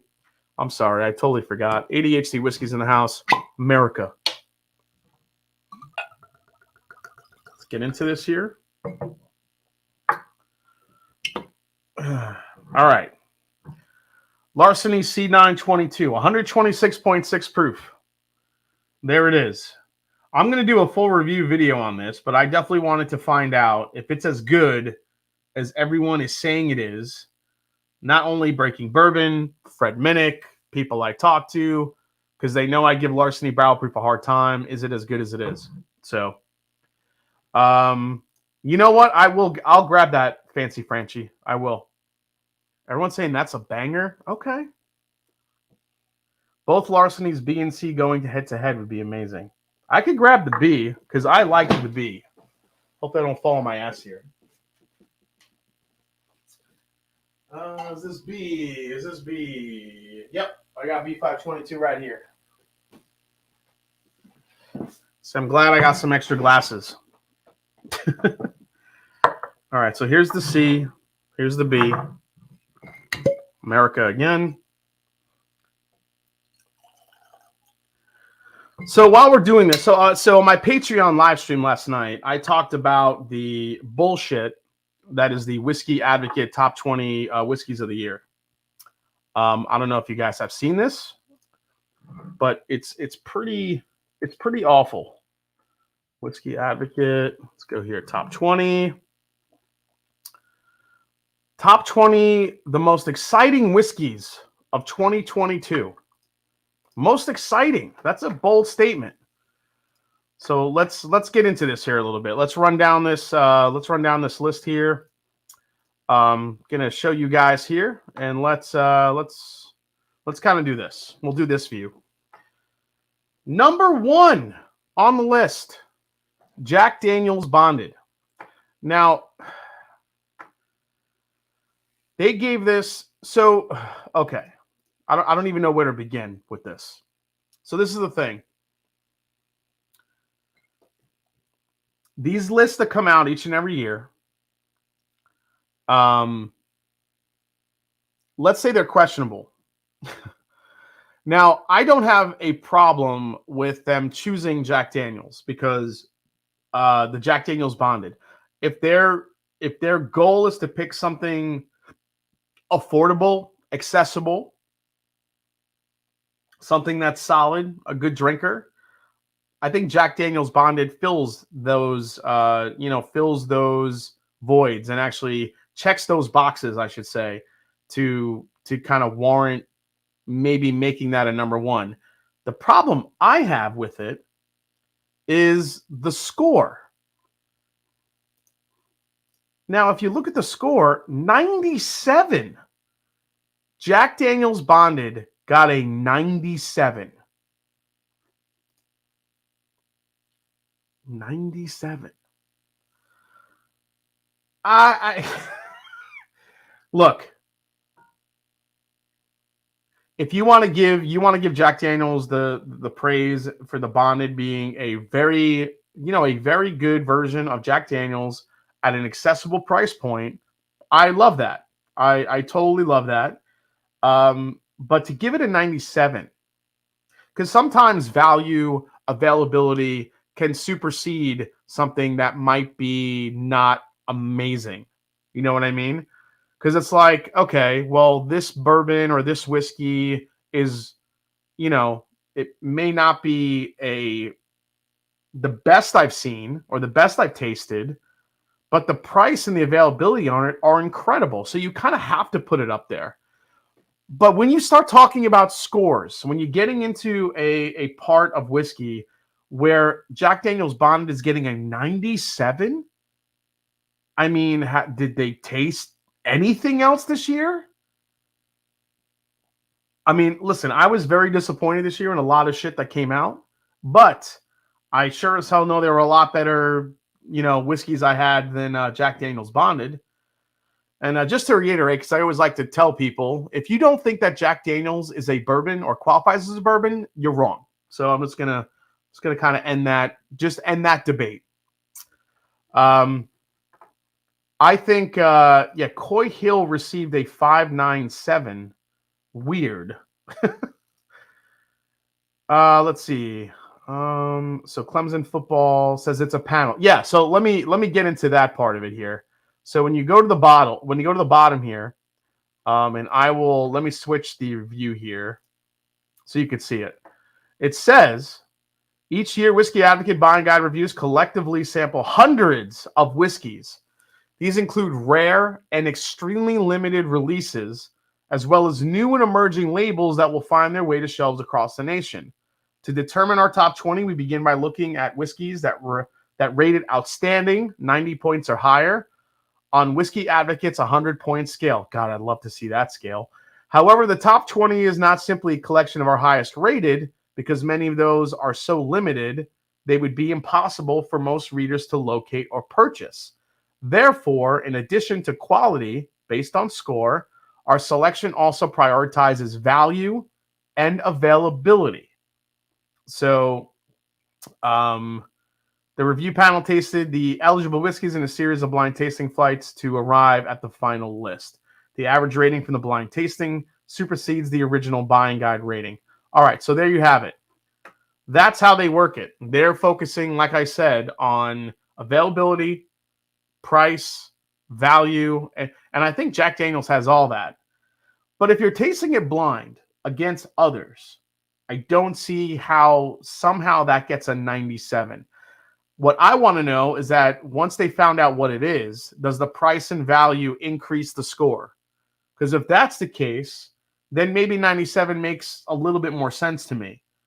But at 97 presently, if I'm just thinking about taste against other whiskeys that I've had, and that includes Irish, Scotch, whatever it may be, Irish, Scotch, bourbon, rye, there's no way that Jack Daniel's scores that high. So that's been kind of my issue with it, which is, maybe they picked it out of a hat. That's the thing, Richie Z. It's good, but 97? Is this list of panel tasters or just the person who wrote the article?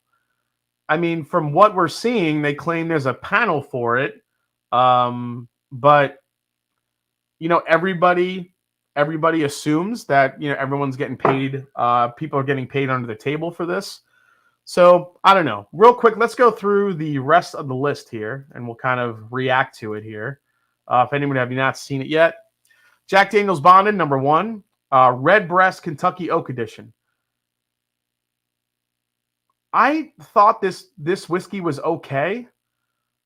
I take issue with the fact that they called it Kentucky Oak Edition, because most ex-bourbon casks or bourbon cask are pretty much going to come from Kentucky. So it's kind of a false advertising type thing. It's not really anything special. You're just throwing this stuff in all Kentucky oak. But I think the regular consumer may not know that. So they see Kentucky oak, they think bourbon comes from Kentucky, and I'm buying it. Barrel Vantage, okay. I wasn't that crazy about this bottle, but I think Barrel put out much better releases than Vantage this year. But I could see why they might like it. It is a unique pour. Dewar's 12-year is a joke on this list. A 40% ABV, $30. Listen, you want to talk about availability, value, all that stuff. I could think of 25 scotches that are just as available way more delicious than that bottle. I'm sorry. You can't tell me that bottle was good enough because of availability, value, and all that stuff to make a top, to be in the top 5. There's no way. There's no way.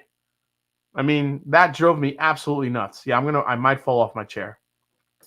Yeah, I agree, Richie. That's not even a great, Redbreast. Moving down the line here, Westward Cask Strength. Westward is making great American single malt, $100 bottle. Middleton Very Rare 2022, 94. It's a 40% ABV. Might be one of the more expensive bottles on this list. I don't see how the Middleton Dare Gaelic doesn't make it on this list, but again, maybe they're just going for, again, availability. Blue Note Juke Joint Uncut, very delicious bourbon this year. I mean, Green River is, we talked about Green River earlier with Dan a little bit. That Blue Note Juke Joint is Green River distillate. And it is really good bourbon for the price. I mean, you could get it for about $45. But there definitely are better bourbons out there. Limvady Single Barrel Irish Whiskey. I can't say anything to that because I've never had it.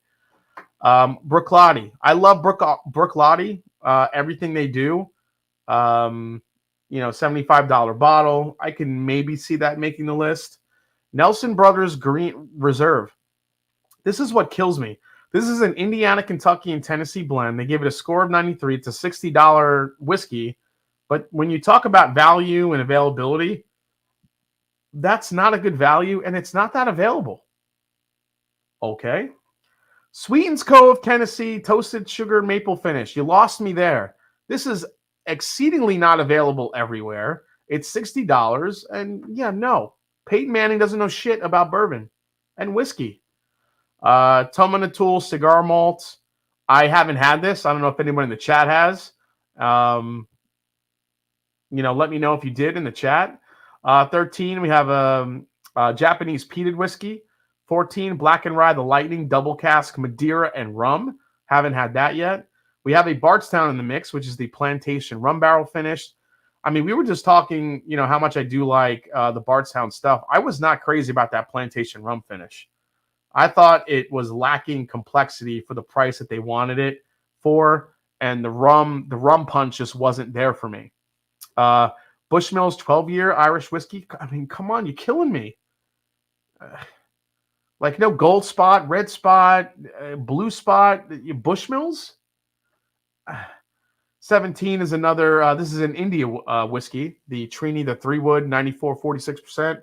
Hardin's Creek, not even the Jacob's Well. They go to the fucking 2-year-old for $80. The 2-year-old for $80. That's what they chose. I mean, what are you doing? What are you doing? Teeling Wonders of Wood, Virgin Chittapig. Oh, can't say anything about that. Haven't had it. Then they have a Kergaliki 13-year Boss Armagnac finish. Now, I haven't had this bottle, but I really want to try it. I love Armagnac, and I kind of dig Kergaliki 13-year. So, yeah, that kind of rounds out the top 20. Just a really interesting list. Not really sure where they went with that. Be careful. Andy Roddick going to show you his backhand. Check the price on number 13 on the list. I'm sorry, yeah. Tennessee made the list. Exactly. Yep. Yeah, well, where's William Llewellyn? Oh, my God. More dating. Come on, guys. Get rid of those. Thank you so much. At this point, I feel like they do this for trolls and clicks. Yeah, at some point. Tony Bag of Donuts. What's up, Grinch? Danny is just the best. Seen him the last 2 years. An amazing class. Distillery. Merry Christmas and happy 2023. Thanks to you, Tony Bag of Donuts. My best to you and your family. Thank you for all the support this year. This looks more like Whiskey Advocate's random list of whiskey. It is. It's very, very random. I'm just Nick. Hey, I'm a perfect match. It is. It's extremely random. I don't understand. They kind of tout their tasting panel being all this. These people, we sit down and we taste hundreds of whiskeys, and this is the top, and all this shit. It makes no sense to me. Okay. What am I smelling here? All right, so C922, 63.3% ABV, 26.6 proof, versus B522 coming in at 123.8 proof. All right.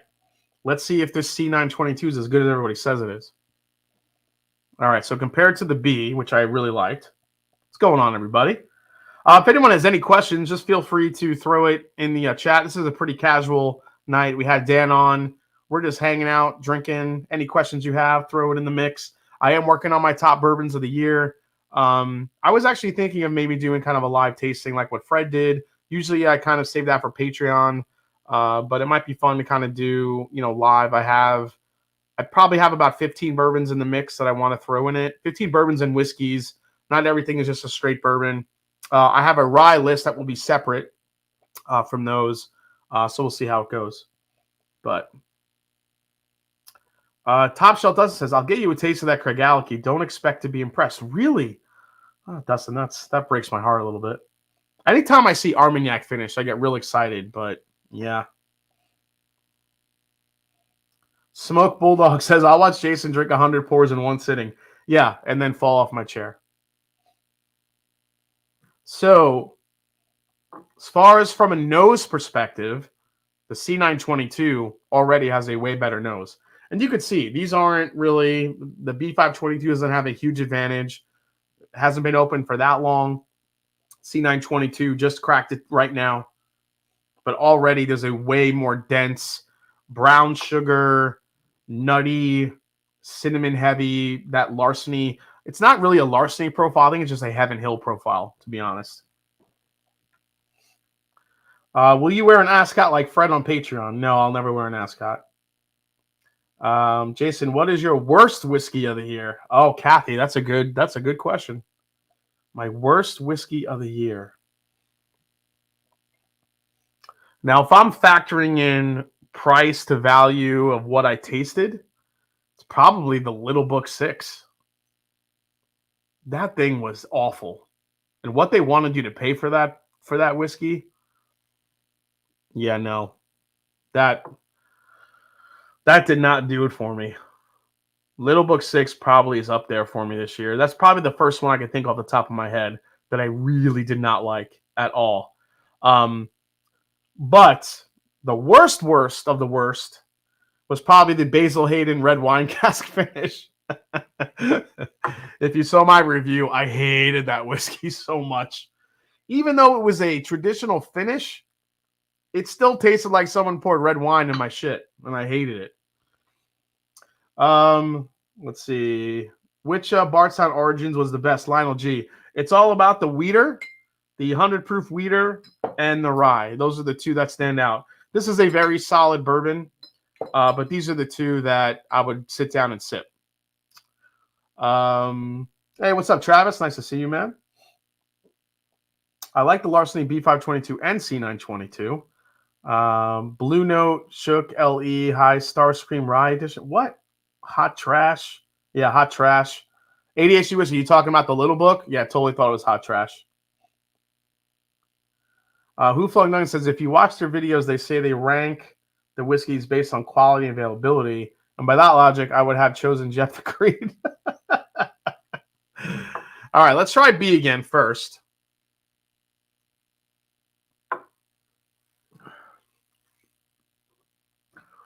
Oh, B was so good this year, I think. The one thing that people forget, generally, when you're talking wheaters, distillers like to go in at a lower barrel proof, a lower entry proof into the barrel for a wheated whiskey. Heaven Hill does not do that. They're like, fuck it, we're going in at 125 proof. So, and I think what you're left with is maybe it is a wheater, but I feel like you get a lot of the Heaven Hill characteristics. You get the nuttiness, you get a little bit of the chocolate, you definitely get like that heavy cinnamon, some really good sweet oak profile on it.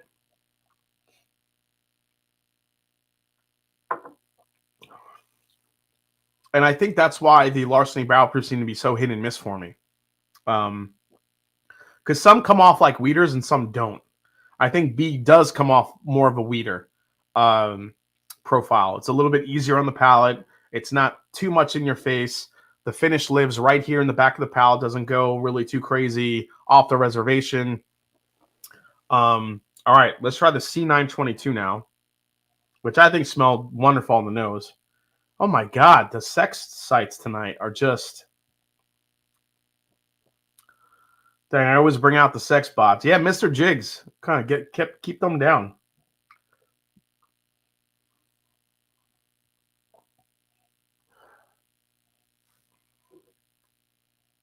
Yeah, Larceny Barrel Proof C922 has way more brown sugar on the nose.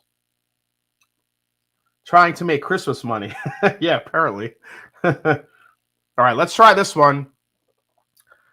All right, I can't. This has maybe been built up in my head a little bit too much. I have to kind of simmer down my expectations here.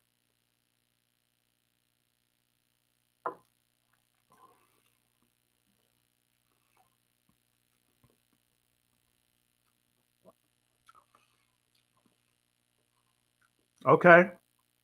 Yeah, it's really good. That's a really nice batch.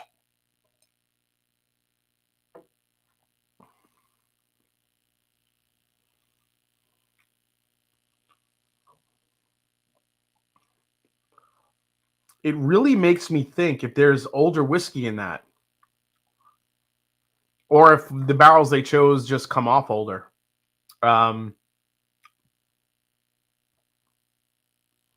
ADHD whiskey. I love 69 more than anyone I know, but this is even too much for me. Yeah, we've got like 3 different sex spots tonight. Like, Jesus.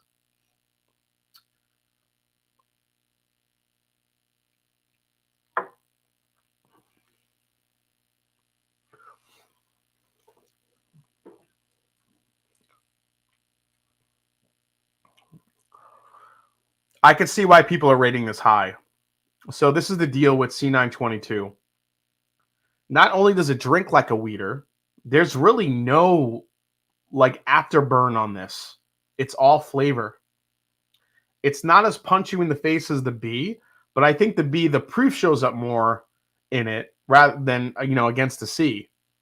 But the C to me drinks like a weeder, but it has way more depth of flavor. Those Larceny youthful notes that you get in most of the other Larceny barrel proof releases are not coming through in C.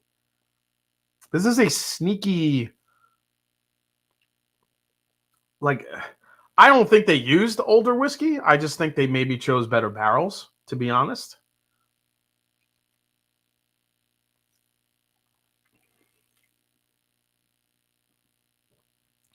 Wow.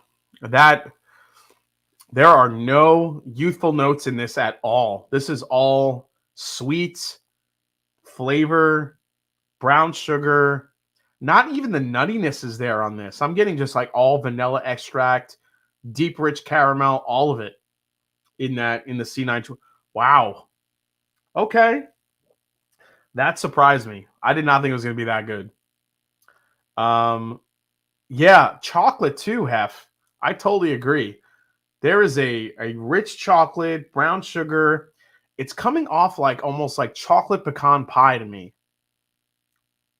Not just pecan pie, but chocolate pecan pie, where you have a little bit of chocolate melted in the gooiness of the pecan pie. Damn. Let me go back to B here.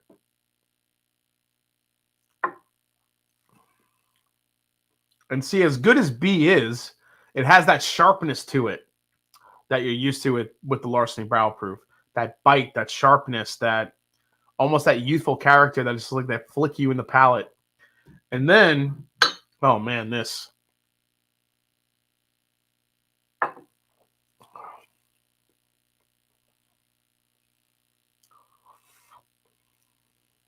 Oh wow, the finish on that too. Wow. Okay. Larceny Barrel Proof C922. I could see why people dig it. I didn't want to believe it, but it's really good. It's a really easily the best batch of Larceny Barrel Proof I've ever had. I mean, it's not even close. This has the viscosity, the flavor, the ease of drinking, but coupled with a lot of bold flavors to it. Shit, I don't even know where to go next from here. That's fucking crazy. That's good. All these sex spots and tasting notes. I want some pie now too. Mr. Jiggs, go get some. Everyone needs to get a chocolate pecan pie for Christmas. Pecan pie. I guess they used stuff they were saving up for old Fitzy. I mean, Clemson football. I don't know. I don't think they, I don't think really they're doing that. I honestly think they just found some better barrels that were aging appropriately and blended them together, and that's what we got. I don't think they secretly put aside some special barrels for C922. Because marketing, how the bourbon industry is now. You get into Heaven Hill, you talk to, these guys know what the special barrels are. And if there's a way to put a limited release out, that's what they're going to do with those special barrels. That's not what they're doing here. I just think they got better barrels than they usually use to blend this. And we got perhaps the best batch of this they put out. You know what? Make it a Merry Christmas. Pour some Cavalon Sherry. Oh, Dustin. Carl, hey, what's up, Donner Pass Whiskey? Yeah, for $60 to $70, this is an absolute banger. This could take down, shit. You guys want to do something crazy? You want me to put a Pappy versus this? Want to do Pappy versus this? I think that would be interesting. Let me try that. We're gonna go a little mental here. We're gonna put Pappy against Larceny Barrel Proof. I only have samples of Pappy, but I got to see which samples I have. Let me see what I got here.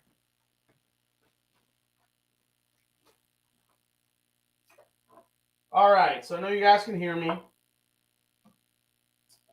Let's see here. I have Pappy. Oh, Pappy 15, which is probably my favorite. What else we got? We got Pappy.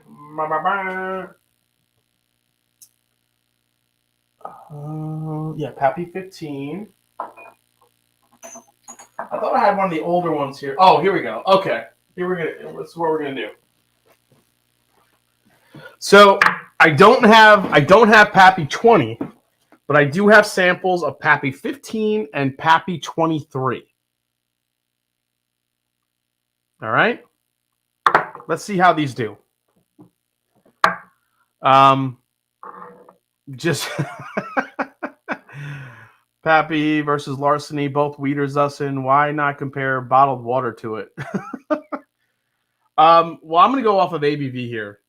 So Pappy 15 is probably my favorite of the Pappy Van Winkle lineup. 23 is too low, 47.8, which really I don't think that's going to stand up. So let's do a little Pappy 15. Let's see how it stands up here. I'm curious. I'm going to pour the rest of that.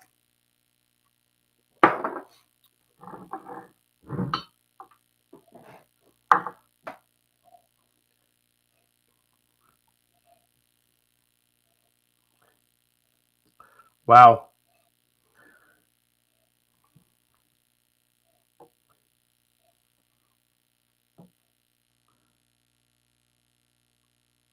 Wise Guy Whiskey Guy, I do not have any Pappies.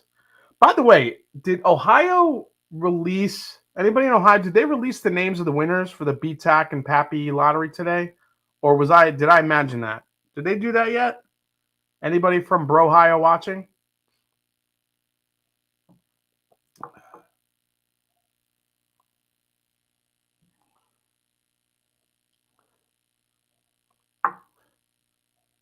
So, interesting. The C922, I think, has just as much sweetness as the Pappy 15.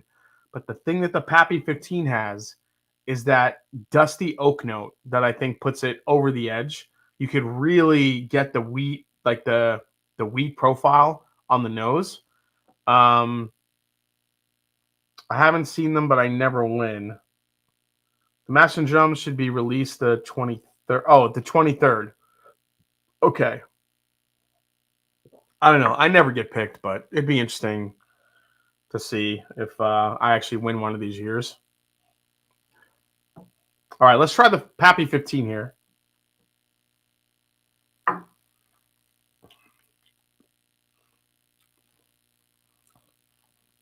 There's just a dusty funk on Pappy 15 that is just so damn good. Super sweet. I mean, it is vanilla extract in the glass. And I think that's why people love it. Let's go to the Larceny now.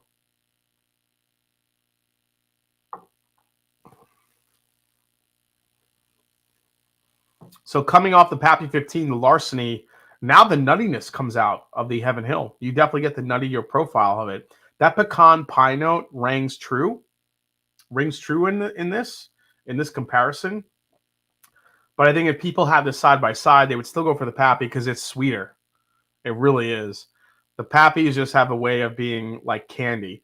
I think the Pappy 20 and the 23 get way into too much oak, and it's too low of a proof. I think the Larceny would actually kill those, but the Pappy 15, I still think would probably take out the Larceny, though. Hey, what's up, Dusty? He's back. Note, OHLQ is not always sending winners email. You need to check the list. Okay. JG has the Rockstar on the glass. I love that Starlight pick so much. So much. So Monday, for all the patrons, we are releasing the Barrel Craft Spirits selections that we did. One is a Madeira finish. That was the short barrel. I think there was only like 50-something bottles of that one. Obviously, that's probably the beast of the bunch. But we also picked an Oloroso Sherry finish blend. It's a blend of Kentucky and Indiana whiskey from, I think, 8 years old to 18. They blended those together. They finished in an Oloroso cask, and it's fucking delicious. So those will be releasing Monday. And those will probably be the last releases of the year from the Mash and Journey Club. Just mind-blowing that C92 is even competing and holding its ground versus the Pappy. I think most things can hold its ground against Pappies, to be honest. I think Pappy has this overblown, sense about it. Especially the 20 and the 23. I don't know. I think people chase after the rarity and they don't realize what the whiskey in the bottle actually is. I think if you blind any Pappy against some of the great stuff that's available today, I think would beat the shit out of Pappy. But most people don't care about that. They just want the iconic bottle and the label and all that comes along with it. So, all right. I'm going to get a very special bottle of a wheated bourbon that Gary Franchi gave me. And it's a hazmat wheated bourbon. Yeah, I would agree, Dustin. When it comes to sweet, it's very hard to beat Pappy. And I think that's what people love about it. It's like candy in a glass. And that's really what it's about. Let's see. Boone County Weened Old Elk versus the C922. Pappy's still whiskey. You are 100% right. Benchmark blows away Pappy out of the water. Whip Van Winkle. Yeah, I'm gonna grab the Whip Van Winkle. Give me 1 second, guys. It's a brand you're gonna want to hear about. Hold on. I'll be right back.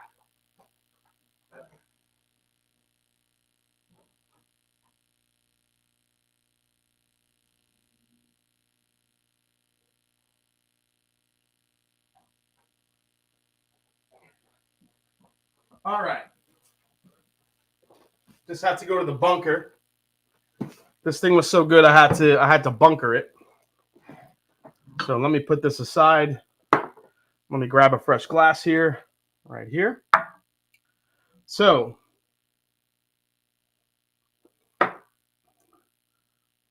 yeah, that's the Larceny. I'll keep the Pappy around here. This is from New Holland Spirits. All right, New Holland Spirits, single barrel wheat whiskey. And the label on this is pretty cool. Check out the label, guys. Old Whip Van Winkle, which I think is a pretty good label idea. Jason been working out a bit. Yep, I've definitely been working out a lot. Trying to get in ridiculous shape. So yeah, it's been kind of like since for the last about 4 months, I've been really focusing on fitness and just getting in shape and all that stuff. So So thank you for noticing. Shit, there's nothing on this that I can open here. New riff, best release. New riff, best release. That sherry rye that they released this year was the best release that they've come out with, hands down. Is my knife down here? I don't think so. Shit, I can't even fucking open this damn thing. Pappy won the marketing. It is the ultimate tater. Working out like a boss. Can't tear the plastic. Exactly. Yeah, working out like crazy, but I can't open this fucking thing. Let me use a little tool here.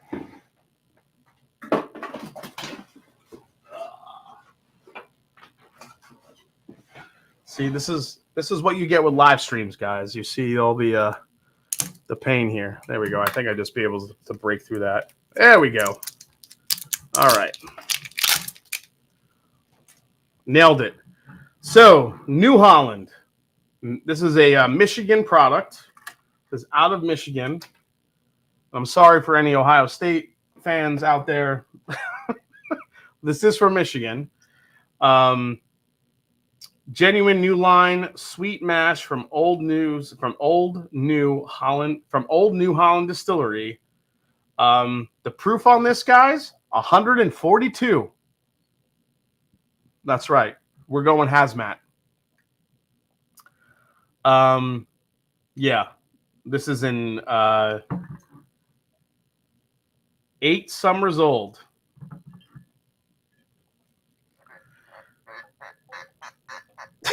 Jason, take out your nipple ring. Best Sagamore release this year. That's a good question. Jesus, the color of that. Guys, look at the color of this whiskey. Look at the color of that. It's like coffee. Come on. That's not even fair to Pappy. Look at that shit. Oh my gosh. Oh my God. Oh, it is so rich and dense. Oh, I literally smell coffee on it. I smell coffee bean, like freshly roasted coffee bean. So I got to try this for the first time. Gary Franchi brought it to the Pours in the Park meetup with the Bourbon Junkies. Got to try this one. He found some bottles, offered it up. I'm like, yeah, I definitely need to have a bottle of that. Here it is. And this was an actual pick from Hoffman's Party Store. Single barrel wheat whiskey. Holy shit. So yeah, so my rise this year, I think we're going to get into Sagamore being Sagamore Sherry. I think will be in the mix. You have the Four-Gate Port Peri Peri. The New Riff Sherry finish will be in there. I feel like, I don't know about you guys, but I feel like I had more ryes that were worthy of, such an incredible, year than bourbons. I think ryes absolutely killed it this year. Even the Midwinter's Night's Drams, the Encore, those 2 releases were really good this year. Yeah, just really good rye whiskeys this year. I mean, I'll have a much easier time picking out ryes than bourbons and whiskeys this year. Yeah, the 13th Colony, I have a sample on the way, so I'll finally get to try this 13th Colony double oaked whiskey that everyone has been talking about. So I can't wait for that. Wilderness Trail Rye, Brian M. Wilderness Trail Rye, the best things that I've had from them are the single barrel picks. It's not so much the regular releases. I've talked about them for a long time. Any ryes that aren't finished that I loved? Well, that's a good question. Probably the Old Carter batch. What was it? Batch, what are they up to? Batch 7, batch 8, whatever those ryes were. The new ryes they released this year were fantastic. And oh my gosh, this is pure, like burnt toffee in a glass. Holy shit.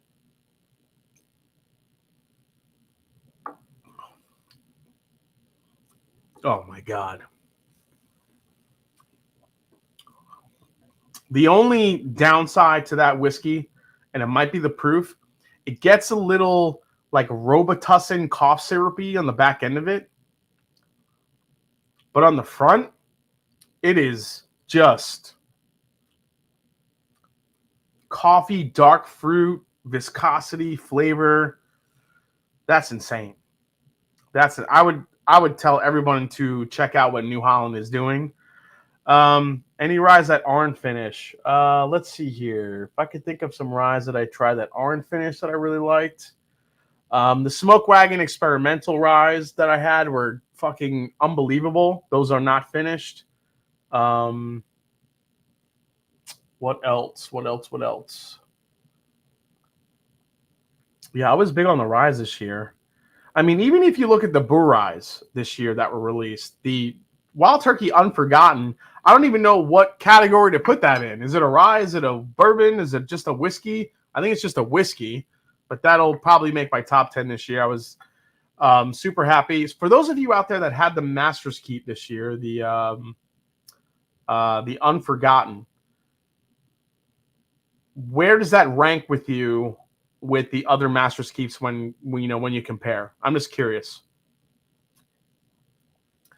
JG says it gets better after the neck pour. Old Carter. I don't know if it was 9 or 10, Gary, that I really loved. That was really delicious. Hey, what's up, Brent? Nice to see you, man. Master and Drum, why not add some water with such high ABV and see changes? Yeah, I definitely will, Everwin, I think. Catoctin Creek Rye. That was Catoctin Creek. I tried for the first time this year. Delicious rye whiskey. A little bit more on the crafty side. Chocolatey, very flavorful, and I think one of those rye whiskeys that definitely fly under the radar. What else here?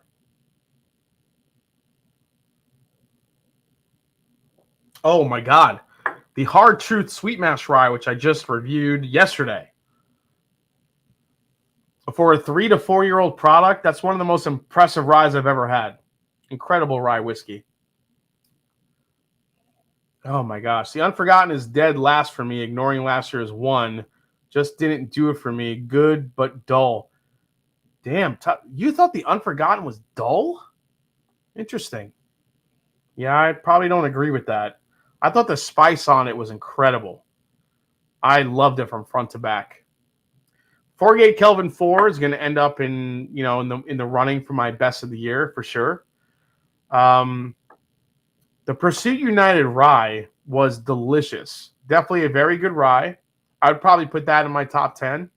The rye they just released with the finish on it, the Barrel Exploration Series, I think tasted like Dr. Pepper, and I think people would love that one too. Unforgotten was top for me, but I love that combination of bourbon and rye. New Holland is that same company that makes Dragon's Milk barrel-aged beer. I mean, is that what it is, Gary? Or is that one and the same? Same guys that do the beer, are they making the whiskey as well? It was a semi-neck pour at a store, so I'd be open to another taste, but it was just dull in the store that day. Okay.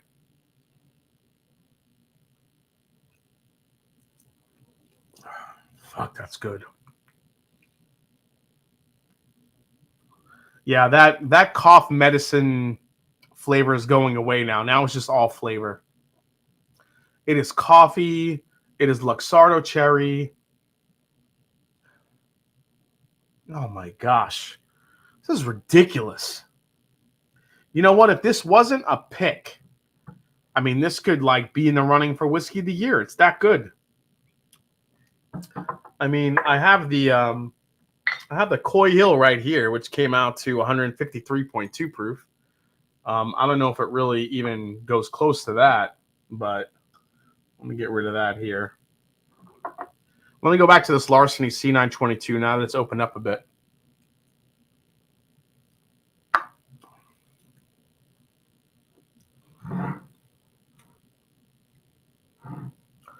It's still an impressive batch.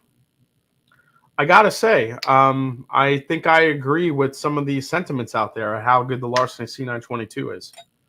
I'll pour a little Coy Hill here. Coy Hill small batch, which was a 375. Look at this little bitty. I love this little bottle. It's kind of Christmassy if you look at it, right? The red and the gold. It's kind of nice. We'll put that back here. Is New Holland in line to do a New Holland pick? I think now we are, Eric. Shit. Stuff's good. Whew. So the two noses couldn't be more different.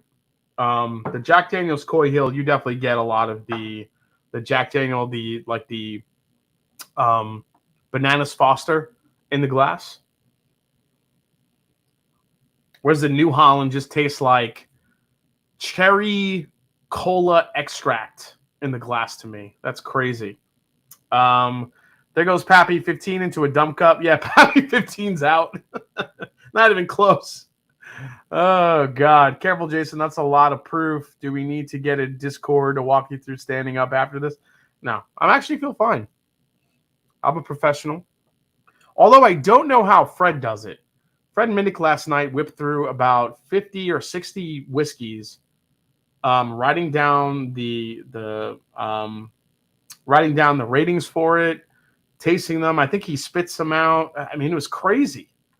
It was crazy. I have to ask Fred about this when he's on the show next week for the finals of Blendageddon, of how he feels about mixing all those different types of whiskeys into a bunch of blinds, because he mixes ryes, single malts, bourbons. I mean, everything, finishes, everything he just throws in a pot and he rates it and then just goes right through it. I don't see how that could be fair to each whiskey he's tasting, because you're just going one after the other, boom, boom, boom, boom, boom, boom, boom. I mean, I know he's been doing it for years, so maybe he's just conditioned to do it that way. But I feel like if you have like a Balcones peated whiskey, and then right after that you're tasting like a bourbon, like how does that work? Like how can you give those whiskeys an equal shot? You know what I mean? Because that peated whiskey has to affect that bourbon. I don't care what anybody says. It's interesting. Fred is a beast spitting. Yeah, he is. I mean, he goes through those like that. He cleaned his palate. He had all the liquid death, which is the greatest marketing scheme in history. Just saying that. Ask Fred. Yeah, I'm gonna ask Fred about his new train. Hey, what's up, Jeffrey Wack? So Jeff, I missed it. Who won tonight? Was it the Lucky Seven or the Houdini? I was getting ready. I didn't really get to see it. I think ADHD Whiskey could do it that way. I think he really could run through that. Oh, I fell. Love that video. You guys want to see it? You guys want to see when I fell on my ass? I'm probably going to jump off here real quick, but I'll show you guys when I fell off my ass. For those of you who did not see this video, I drank a bunch of Elijah Craig Barrel Proof, and this is what happened after the fact.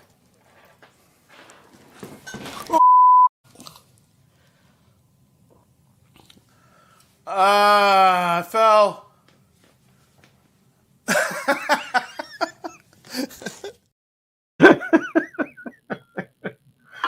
Yeah, fell right down. Stepped on my microphone. At the time, I had a big microphone lavalier, and I had like a battery pack for it. And I stepped right on the battery pack, and I just went right out from under me. Fell right here. This is where it happened. This is where it happened. Man down. The lucky who didn't won? What? Love that laugh. That deserves this. Thanks, Smoking Bulldog. So who won? So the Lucky 7 won in the blind against the Houdini? Thank you so much. 1, 2, 3, floor. That's right. Yes, this was the scene of the crime right here, guys.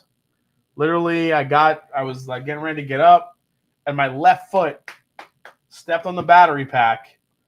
And when I got up, the battery pack just went right out, because I have a wood floor in here.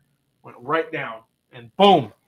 My elbow was spicy for a couple of days. I'll say that. Did you put a chalk outline on the floor? That's good. I'm pretty sure ADHD Whiskey did a video comparing spitting whiskey out to swallowing. I am not trying to make a joke. Is that like Fred's pants turning his mic off? It was a tie, but we went through every point and found a half-point discrepancy. In whose favor, Jeff? So who won by a half a point? Holy crap, this is good. Okay, guys. Give me one more comparison to do before we call it a night. And then we'll jump off before we say goodnight for the holidays. So give me one more head-to-head I should do. This old Whip Van Winkle is amazing. So thank you to Gary and Fancy Franchi for sending that over. Check your IG message. I'm recreating Fred's tasting on my live stream this Friday. Are you really, dude? I gotta go to Instagram now. What the hell?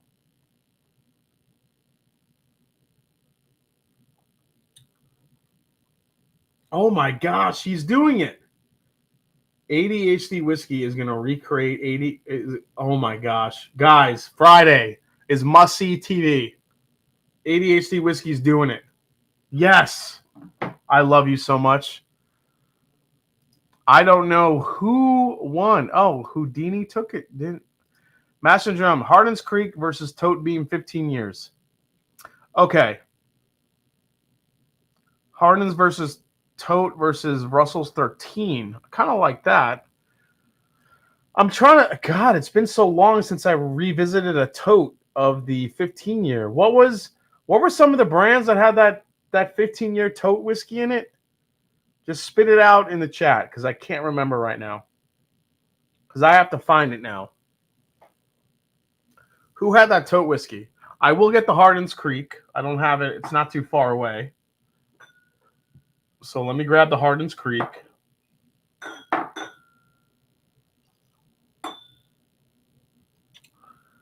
Let's see here. Doc Swinson. I do remember that one. I don't have that one.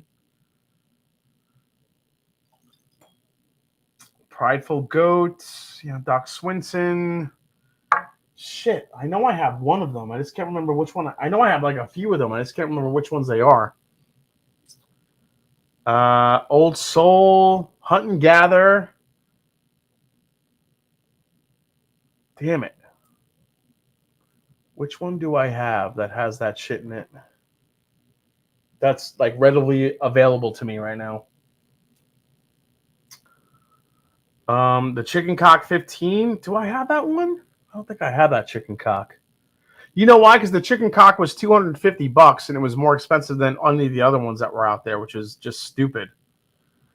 3-chord. I know you have a chicken. Prideful Goat. Yeah, I don't have that bottle, unfortunately. Let me grab the Hardin's Creek. Let me grab that one real quick.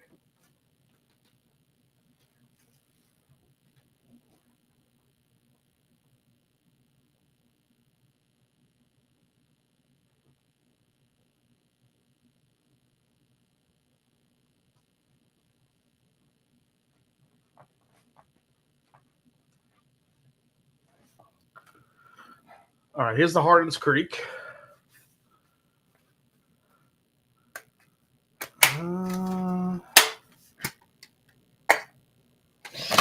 This is great packaging, by the way. I think the Hardin's Creek packaging is absolutely amazing. He needs to wear an ascot to get Buffalo Trace media sent. Yeah, Buffalo Trace doesn't send me shit. So, Buffalo Trace, if you're watching, it's not that I don't, like your whiskey. It's that I don't like your marketing practices. That's all it is. All right, let's pour some Hardin's Creek 15. Hardin's Creek, Jacob's Well is going to be in the mix for one of my top whiskeys of the year. This shit was delicious. Absolutely delicious. I don't know if you guys have seen this bottle, but here's the Hardin's Creek, which is a beautiful, beautiful bottle. It's got this strap up top, has a button on it. I think I just broke it. It's actually on this side. There you go. I think they did a great job with this one. So that's the Hardin's Creek. You know what? I have a Russell Reserve. I have a Russell's 13 batch 2 here. I could throw that in the mix. Why not? Russell's 13. This is batch number 2. I'll throw that in the blind, or I should say the comparison. And then let's go to what should be the last one here. Man, that tote whiskey. Trying to think I don't think I have any more of that shit left, to be honest, guys. I could throw a Knob Creek 15 pick in there. I hear the Blue Run Christmas bottles have dope packaging. Oh, God. I got into a discussion with Whiskey Tribe this week about Buffalo Trace marketing. Nobody could wrap their head around it. It's not that hard to wrap your head around. It's a artificial. Buffalo Trace bases their marketing on artificial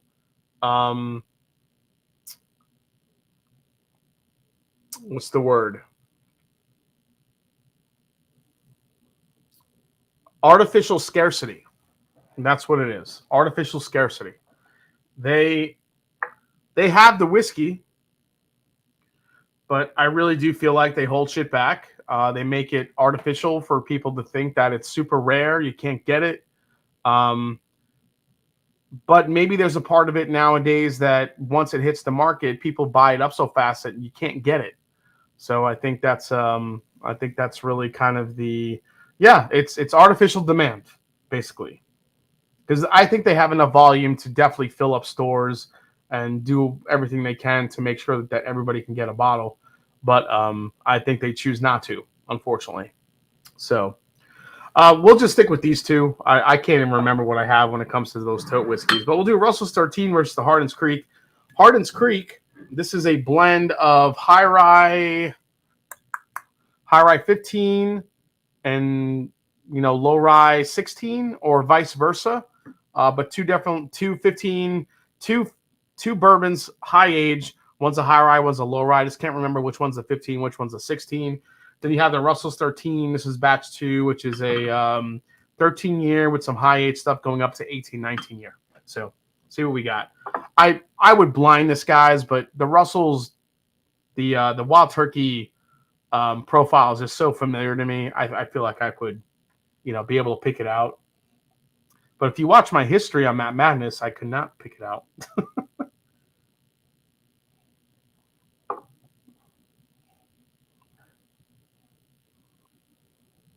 I was in the store today and literally overheard 5 different people asking for Eagle Rare, Buffalo Trace, and blends.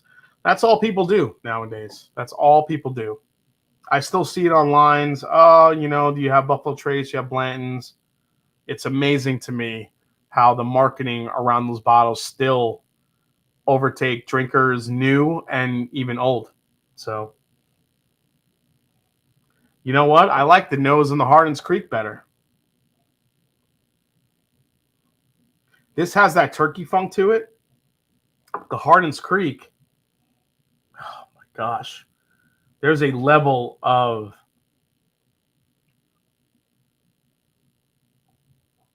it's like burnt brown sugar rock candy combination that's so amazing.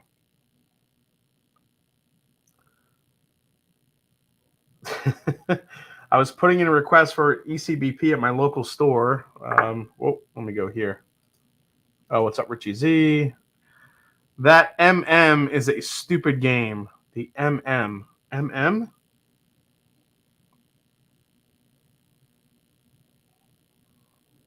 All right, let's try the Hardin's Creek here.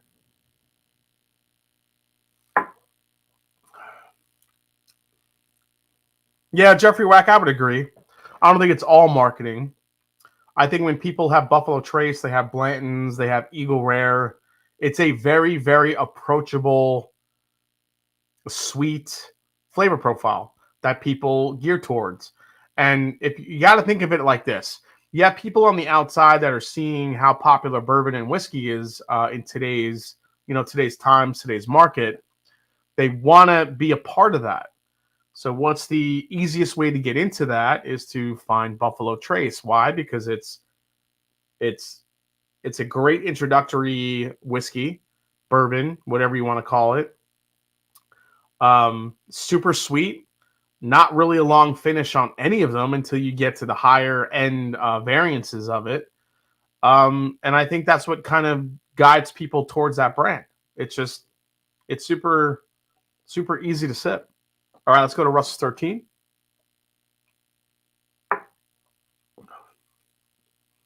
The Russell's 13, though. Yeah, Matt Madness, I suck at, but I'm really good at Scotch. Apparently, I won Malt Madness on from the Scotch Malt Whiskey Society. I got $1,000 gift card as a prize, which was a lot of fun. But yeah, so that I'm good at. But Matt Madness, I fucking suck apparently.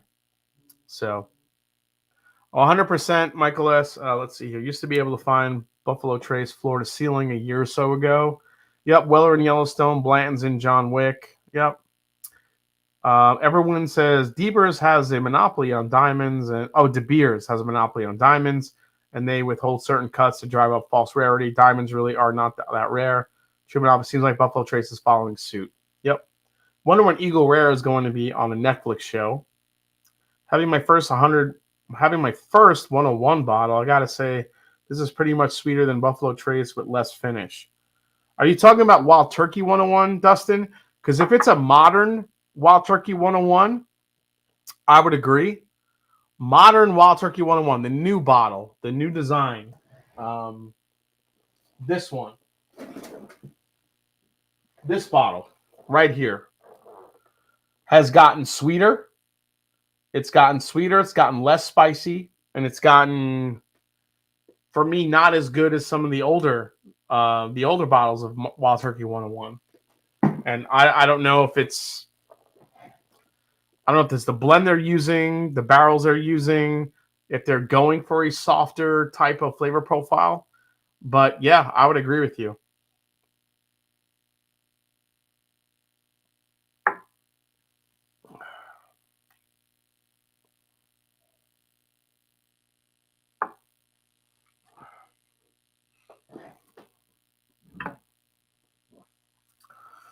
I think it's still the Russell's 13 for me. I think Hardin's Creek beats it on the nose, but the Russell's 13 has the palate and the finish over the Hardin's Creek. But we'll see how it does in a blind. Because in a few weeks, I'm going to put all these bourbons that I have slated for my tops in a blind whiskey of the year, bourbon, whiskey, whatever you want to call it. We'll see what wins out because blind is really the way to go. So I want to say thanks to everybody that watched tonight. Thanks to Dan Callaway for coming on, talking us through the origin series for Bardstown Bourbon Company. Amazing night, really learning about what Bardstown is doing, what they have up and coming. But for everyone else out there, I completely want to just say thank you for all of your support this year.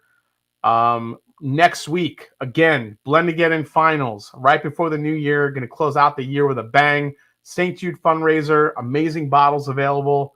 So next week right here, ADHD Whiskey, Fred Minnick. It's going to be a hell of a night.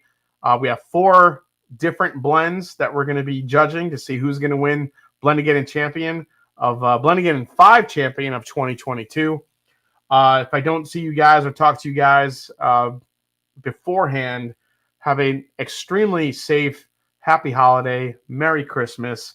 Absolutely love you guys. The Grinch says it too. Happy holidays. And I'll see you guys next week right here in the Master and Drum at the finals of Blendageddon. Hope Santa's good to all of you guys. And I'll see you next week right here on the Master and Drum. Take care, folks.